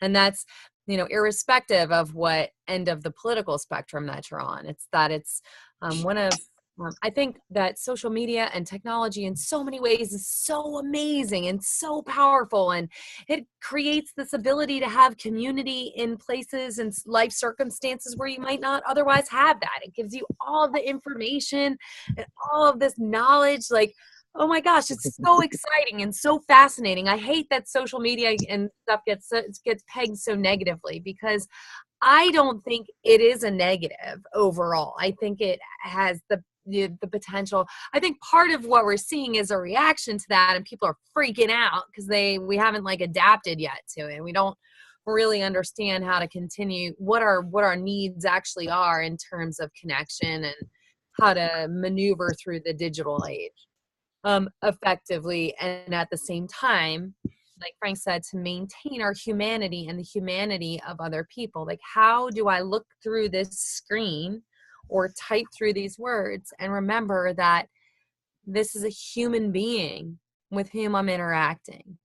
And so I think some of that is just that the onus is on us to begin to really commit to, again, like having those conversations about like, okay, well, like maybe, we don't need to argue to the death about stuff. I really can just be like, tell me about why you think that. Okay, thanks for letting me know why you think that. I understand better where you're coming from now. I don't agree, but thanks for taking the time to tell me. And like, I lose nothing, like it's not really that hard to just walk away from that and just be like, hey, well, you took the time to share yourself with me.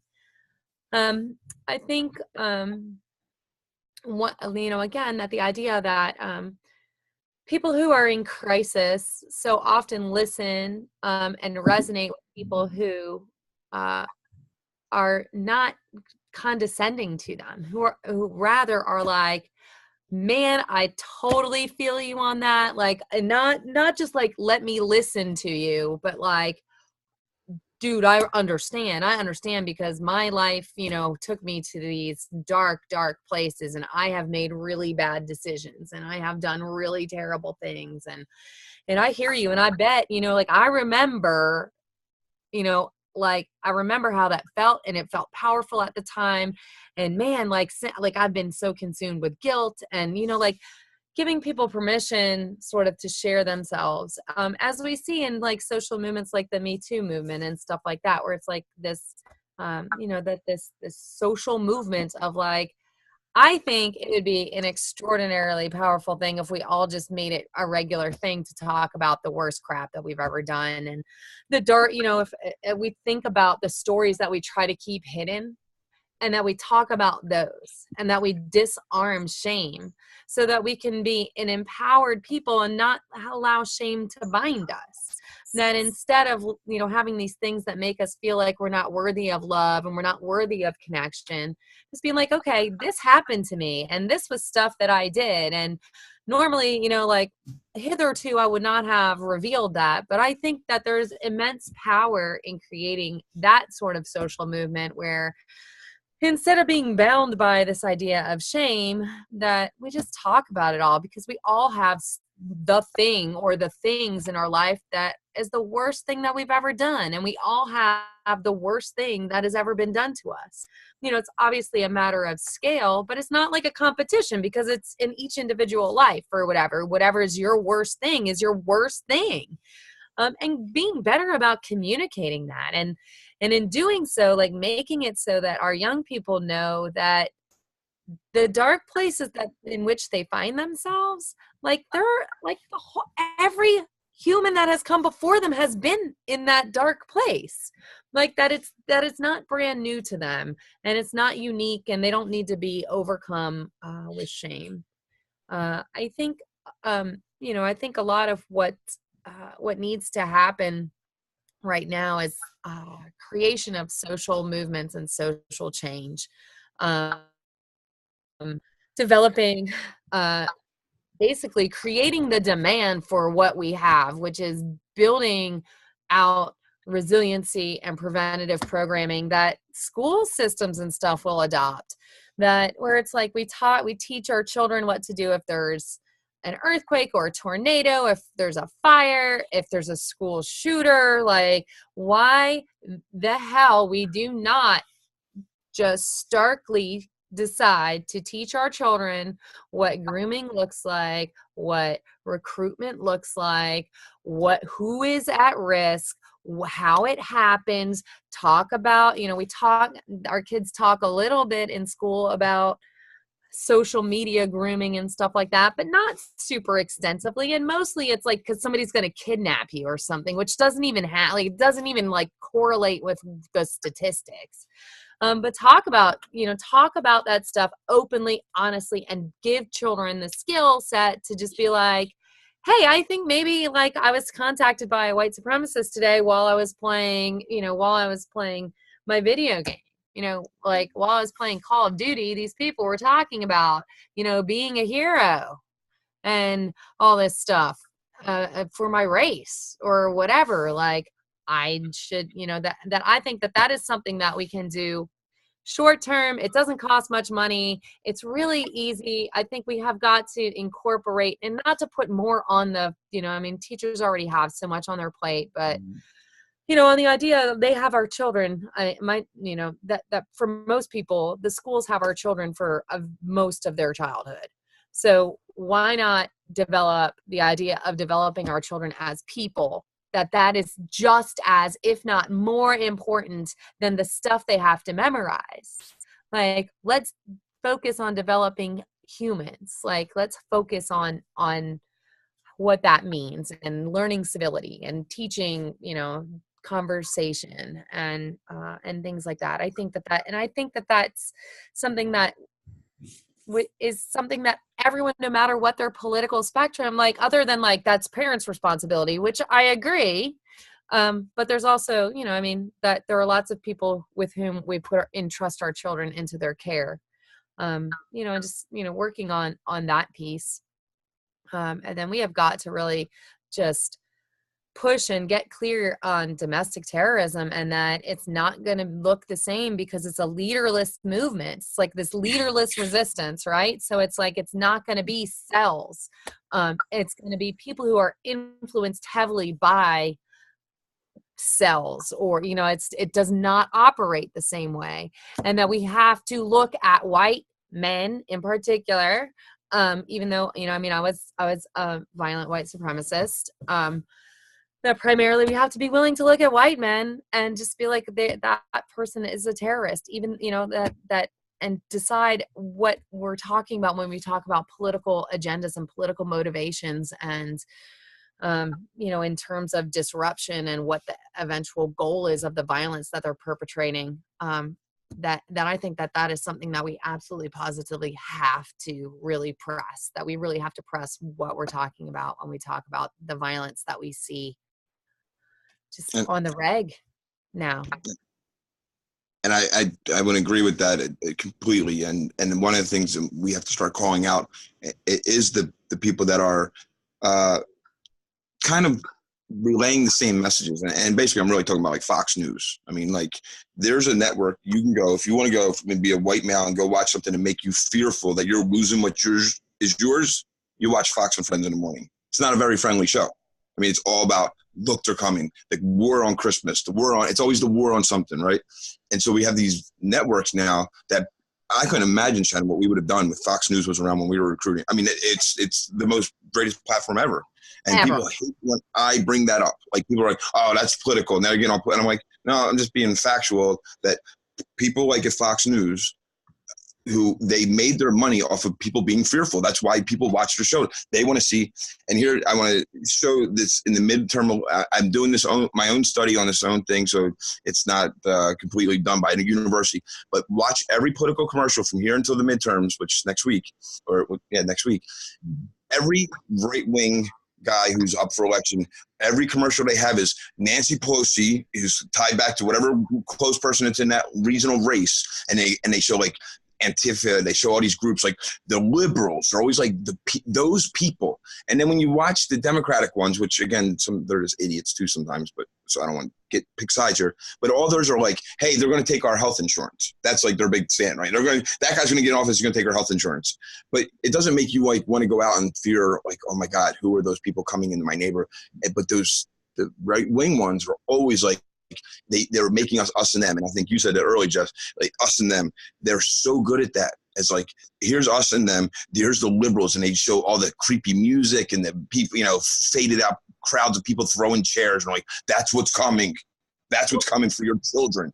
And it's like such fear-based stuff because they know that factually, if you start to talk about real issues, like healthcare is a major issue for me. I think we shouldn't, I don't know how people, I don't care if I have to pay a little bit more if I know someone's getting preventative medicine. Are you kidding me? This like starvation doesn't stop at the borders for me. I don't think and look at a Mexican kid and think, oh, he should get in here legally. I think if his dad is over on the other side in Tijuana and he has a chance to get over here, I think he's a bad dad for not coming over here because he over here to them is eating and food and, you know, like different than what they have. And that's just being a good parent. And I just can't stand when people are like, they're coming here to break our laws. No. They're coming here for something better. And if we embraced it now, because eventually these other people are going to be more than the white people, and they're all going to still look back and say, remember when you treated us that way? You know, like, I don't know if we're all going to have Nelson Mandela's. Nelson Mandela said, I forgive them when he walked out of prison. I don't think it's going to happen all the way. And it goes all the way back to the war on crime. I mean, the war on drugs. I mean, it's 2 million people in prison, the war on drugs, you know? Nonviolent felons in prison. And again, it goes back to the darker skinned communities who have to pay that price for our lobbyists and people owning. I'm sorry, I keep going back to that same topic, but it's the truth. And I know that my individual self, though, what can I do is I can go today and talk to somebody. And when I have a conversation with them, I don't have to bring up blame, which we talked about earlier, blaming everybody else around me for my failures. You know, that's why every country in this world that has ever had big pockets of racist and nationalism pop up is when they go through a bad part financially, because they start blaming all the immigrants. Look, they're coming and taking our jobs. You know, it's the same routine. Just like the alt-right is the same as we were back in the 90s. They just kind of refluffed themselves up again. It's recycled racism. If you go back and read in 1910, when more Italians were starting to come here, they said things in the newspapers that said, they come over here, they live 4 generations to one house, they don't speak the language, and they won't assimilate to American. What does that sound like? It sounds exactly like what you say about Mexicans. You know, it's like the same thing. It's the same fear. It's just rebroadcasted, rechanged, a couple words here and there. Just like the elders of Zion used to be the elders of Rome. No one knows that. But people just rewrote the book as the elders of Zion. I mean, we just redo our racism over because we're lazy. Being a white supremacist, being a supremacist of your race is a very lazy thing because you're not celebrating anything you achieved except for your parents having sex and you are white or black or whatever you're supposed to. So it's a lazy thing. Go out and achieve something and then tell me what you can do, you know? Very good. All right. What I'm gonna try to do is summarize and then give you guys a chance for final words, because I don't think we'll take Q&A, because I think what we should do is, because we had technological difficulties, because this is the way shit works, this is the way shit starts, what we should do is consider doing this regularly, maybe bi-weekly, talk about more specific, like, you know, events that are unfolding, things that are going on with regard to our activism, raising awareness, maybe have some guests on, who knows? I mean, sure. It's always good to experiment and be creative. Sure. This is the launch of something special, and it can coincide with the other work that we're doing. We have a lot of stuff going on behind closed doors, and hopefully that will pan out. I think that this could be a good thing. But I'm going to just try to summarize the discourse. The title was Tree of Life, Roots of Rage. I think we definitely discussed sort of the roots of rage. I think we discussed our treks into and out of. But I think that what we came to conclude is that there is an intrinsic sort of drive inside of all of us to engage in sort of tribalistic mentalities. This has developed over millennia, right? And as Frank said originally, we are essentially at the same time, we're communal because we come from hunter-gatherer civilization where my success is dependent on your success. And we have to operate as a collective. But we do have that knee-jerk reaction to get that from operating in tribes. So there's a tribalism that is sort of a knee-jerk, inherent neurobiological or neuroscientific tendency inside of us. Also, all research suggests this is the case. But if we can sort of induce, I think what I heard today is that we need to induce a new paradigm shift.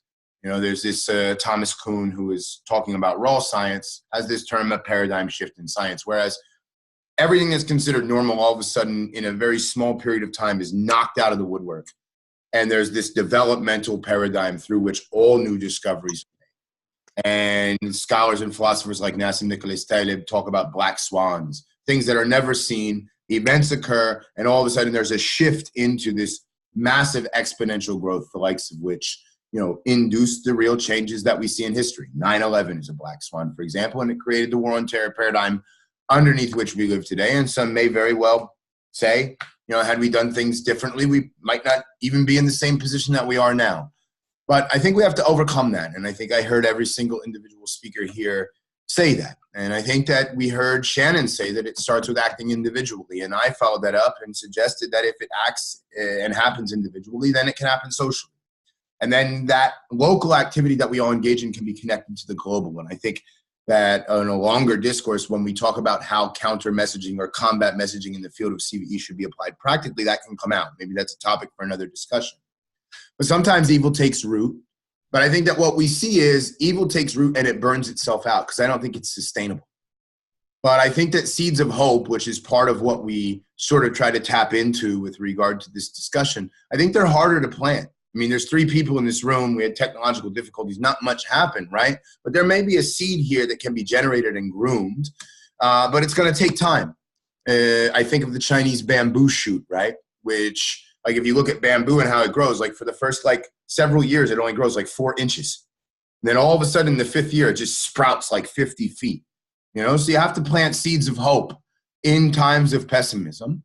And I heard a lot of that being expressed, that even though we're facing difficult situations with regard to hyperpolarization and hate, we still, at the core, have room to be positive. And we must be positive, particularly in environments. Frank suggested that, I don't know how Shannon would feel about, the shoe or whatever, Frank, but I know we've both been there, solitary housing, and you can deal with whatever as a human being. And you can even benefit from it if you look at it in the right light. So we can look at the current political climate as an opportunity, or we can look at it as a reason to fight or flight and contribute to making things more difficult. But I think that we also arrived at the conclusion that empathy and compassion is the key to inducing that paradigmatic shift, that we have to look and work toward addressing the legitimate grievances that underlie extremisms. I think that's important to emphasize, that it doesn't have anything to do with the ideology, but the grievances that drive the identity, that drive the formulation of social bonds are very important. I think it's important for reformers to understand the interplay, how the ideology serves as a justification for why a person enters the fold or the milieu. I think that Shannon pointed out a very important point, that we have to craft children and communities that grow in times of disorder, rather than, we say resilience all the time. I don't think resilience is the proper term. I think that when something impacts something negatively, we need to think in terms of what can we allow trauma to, how can we allow trauma to induce growth, right? There's an opportunity right now in Pittsburg, for example, a city that has been, horribly affected by this disgusting violence of neo-Nazism and anti-Semitism. There's an opportunity for them to come together as a result. There's an opportunity for them to turn a negative into a positive, to do something developing along the lines. But we do see some reactions that are just feeding into polarization. We have to be open and honest and admit that, and take a look back and reflect on the ultimate long-term consequences of that. The only other thing I want to close with, because it came apparent just not through the topic of today's discourse, but also in my own reflections on the conversation here today, is, and this is not religious, this is spiritual and consciousness based. I mean, in the 14th chapter of the Quran, it's called the chapter of Abraham, who is known as the father of all monotheistic religions, Islamic tradition. The Quran says that, do you not see how Allah, He will set forth a parable for mankind to understand? And He says, a good word is like a good tree. And the word is kalimatan tayyibatan. It means it grows all the way until it reaches the heavens. Its root is firmly fixed, so its branches reach to the sky. And then He says in the intermediary, before He conveys a different parable, He says that this tree that is built on a good word, it bears fruit all of the time. So like fruit that trees bear is seasonal. But this good words can have resonance that impact in all seasons, in all contexts.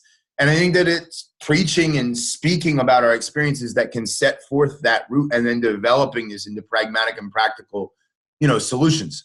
And then he says that God sets forth in the Quran parables for mankind, and he uses the term in Arabic, lil nas. And nas is different than like mu'minin, a believer. He says for all of the people.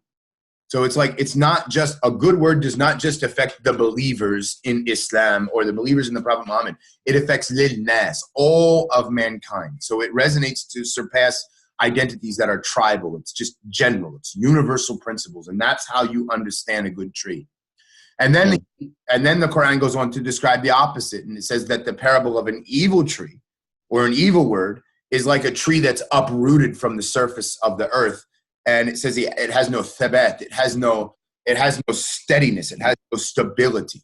So we'll see ISIS is on the run now. It's burning itself out. It's an extremist movement, but they can do a lot of damage as they move along. Just today, they released a new video that was sort of focused on retaining their legitimacy in the context of the right-wing extremists who they endure a positive relationship with in the West, taking over the media, which is ultimately the goal of terrorism, is to get in the mainstream media, because most people reject it, but most people hate it in a way that doesn't prove productive.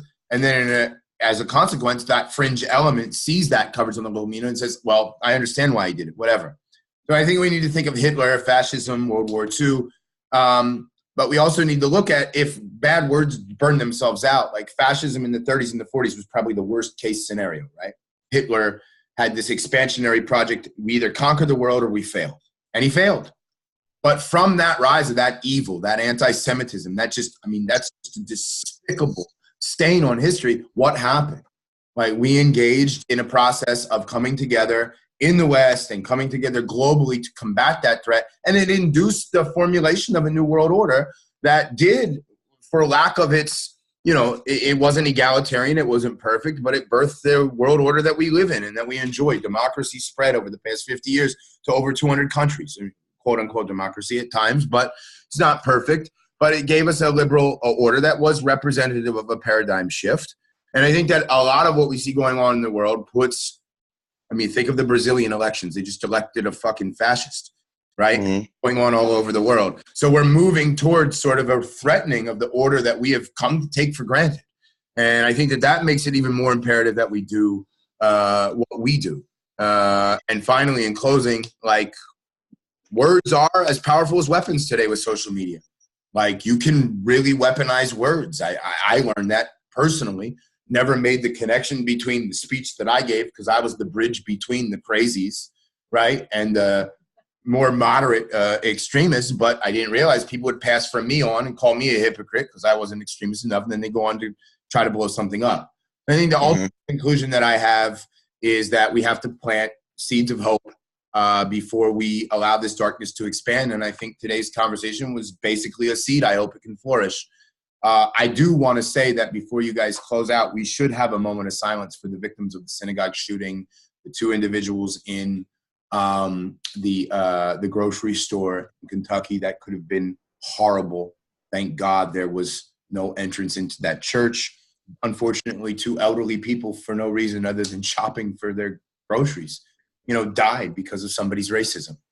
And I think that, I myself will end with, if you guys will partake in it, just a moment of silence to sort of mourn their deaths, because, it hurts. It hurts us all. Like, we are all a collective communal family. If we look at the world properly, we're all one tribe.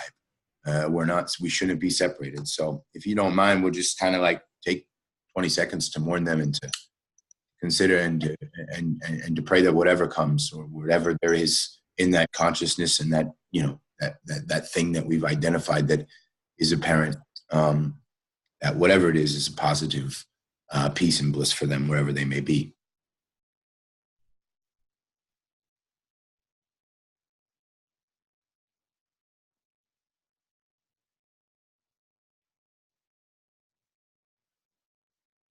So I'll kick it off. I'll end there when you guys are done with your sort of meditation and your small prayer. And I'll let you guys close with your final thoughts. Hopefully this is the beginning of something beautiful. I love even just hanging out and talking with you, even if there was no audience. I really think both of you are some of the sincerest people I ever met, because we can relate with each other, man. Like, it's enjoyable just to sit and kick it and talk. So go ahead, close, Shannon or Frank, whoever wants to go first. Go ahead, Shannon. You can take it. You're too good, so I gotta go after you. I don't know what that means. Good. I just I've always seen I've always seen myself as like a seed chucker that that in terms of like of the Bible, the parable of the seeds on fertile ground. And, and it's like we'll throw, some seeds go on fertile ground and they thrive, some on rocky soil, blah, blah, blah. And that I just had, like whatever I do, I see it as like, I'm just throwing it out there and whatever will come will come. Like some of it will be cultivated, and some of it won't. But that part is not necessarily up to me unless it is something that has been given to me to cultivate. Like obviously, my children are things, are my responsibility to help cultivate so that they can thrive. So I really resonated with that idea, and that that we don't necessarily know the good that we do, or sometimes not even the harm that we do. Hey, thank you both for taking this time. Like, I'm sorry that I'm such a computer moron that I couldn't figure out like how to get this to live stream at the same time. But by next time, I will have it figured out. And I'm thankful that for having the challenge of being pushed to have to figure it out. Thank you for taking the time to include my voice and, just to share yourselves with me and be willing to, just see where this goes. And I hope that that people will know that we're here, that we're here and we're talking, that they can ask us questions. And I love how similar, even though we all like come from these really divergent backgrounds, that the paths that we've taken and the conclusions that we've come to hither, at least up to this point, about the direction that that we think that we need to go as people, that it's all the same. Like it's all really the same. And I mean, my God, if the three of us can be open about our backgrounds, and the three of us can come to a point of where we have overlap and shared conclusions, it's like we should all be able to find that with one another. And so, I mean, if nothing else, like I hope that the discussions that maybe we have now and in the future, are just inspiration and hope for people, that like people can come from really divergent backgrounds and still create consensus and still work together to create immense good, and come out of really, really evil places and create immense good. And just thank you guys. Thank you both for just including me. And, I love every minute I spend with you. You too. It's helpful for me to the core, for real. I love stuff like this. So in closing, I don't believe that humans are really from this planet. Now, I'm not going to get all Scientologist because I'm not a Scientologist, but we as creatures have messed up every continent we've been on, right? We're just not really good for any. Other animals could live there forever. We go there and we destroy everything, right? So just to know that, one day I got to open up for Archbishop Desmond Tutu at the UN. This is like 10 years ago. I got to do this movie with him called Reconciliation, which is on YouTube. It's amazing. It was done by Jesse Morton, who's like Bob Dylan's kid, and I got to be part of it. It was an amazing thing. So I go to this Coder Reconciliation Forum, and Archbishop Desmond Tutu is there, who I think is like the Yoda in this planet. Like we need to carry him on our backs. And all he has to say, he's a Yoda. And so I got to be in this movie with him. And then right before he goes on stage, he was kind of tired from traveling. He's an older gentleman. And he asked if someone else would take the stage for him for a little bit just to kill some time. So they come out and they're like, who would do it? And they're like, Frank, would you go and go up on the stage? There these delegates there, right? And I'm like, out of the blue, nothing prepared. And I was like, sure. And my talk I do to open up for Archbishop is also on YouTube at the Potter thing. I went up there and I just wing it, right? But what happened to me before I went on stage was amazing. I go backstage. It's just me and Archbishop sitting in a green room. His bodyguard isn't there. He knows that I'm part of the movie, so he just kind of like is not sitting on the side. And Archbishop says to me, "Frank, what religion are you?" And I said, "I'm sorry, Archbishop. I used to be Catholic, but I'm not Catholic anymore. I'm not, it's not Catholic. But I don't knock the Catholic religion." And he says, "Well, why aren't you not Catholic?" I said, "Because of the story of the boat and 2 animals." I was like, "Come on.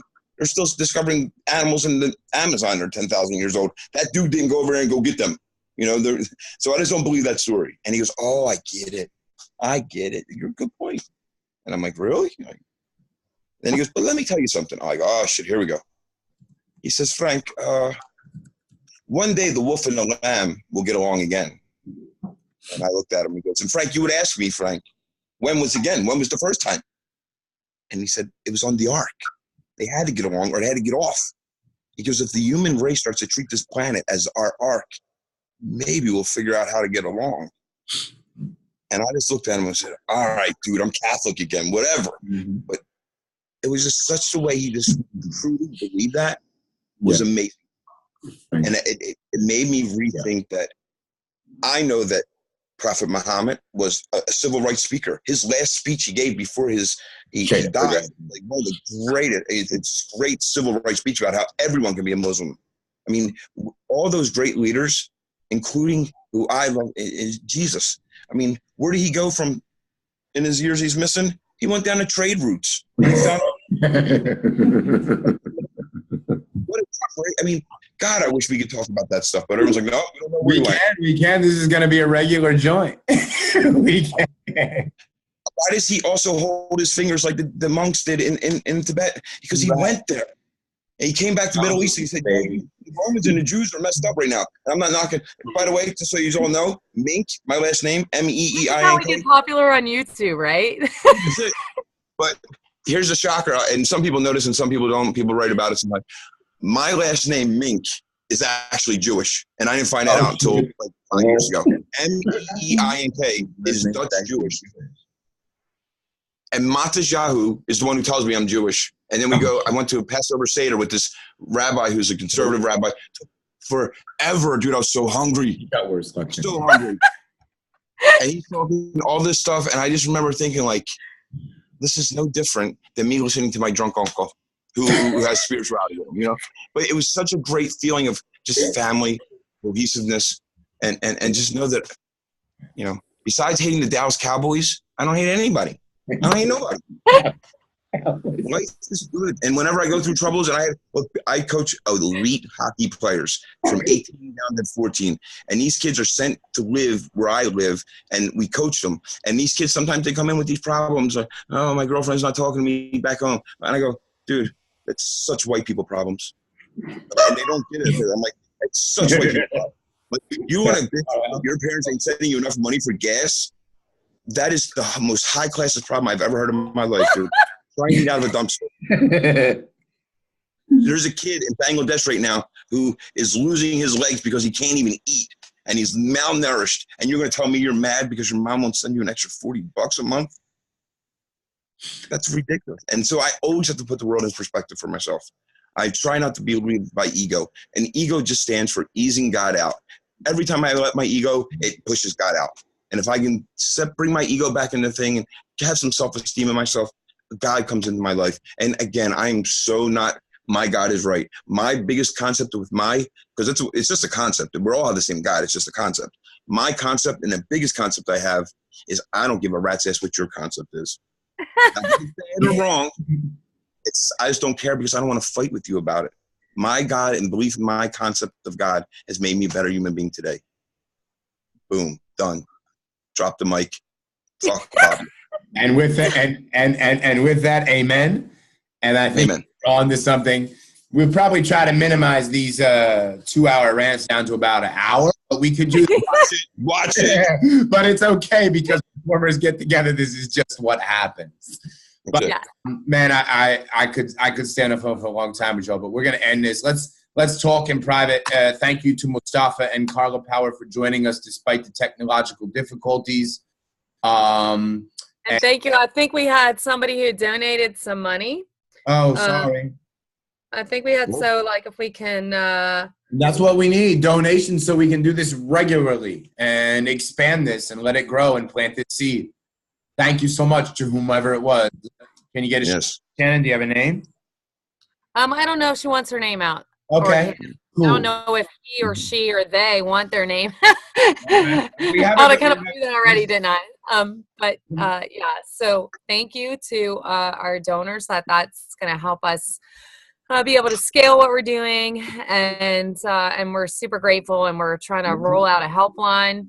I'd also like to thank our beautiful intern at Parallel Networks, who is the most amazing intern we have, Lindsay Stanek.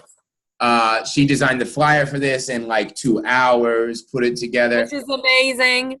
Yeah, she does so much for us, and she can continue to do that for us, and she really does deserve a shout out because she does it all for free. She's a student. She believes in our philosophy. She believes in us, and she has become a member of the family, just like Shannon and Frank are members of the family too. Let's build this family, y'all, and let's be a good family. And let's build this. I gotta go ref 2 hockey games where there was no love at all. So I gotta go. Yeah, I mean, and I want to shout out to my kids who like somehow miraculously have kept the toddler away from me for this long, so we can talk. Like that's like, you want to talk about God, and like that's some God right there. All right. Either that or it's TV, God or TV, one or the other. I gotta go, guys. Much love. Much love. Thank you, guys. I love you guys. It's awesome. Let's figure this out. We'll reconvene. Thank you, Carla. Thank you, Mustafa. Take care. Bless you. Good night. Good night.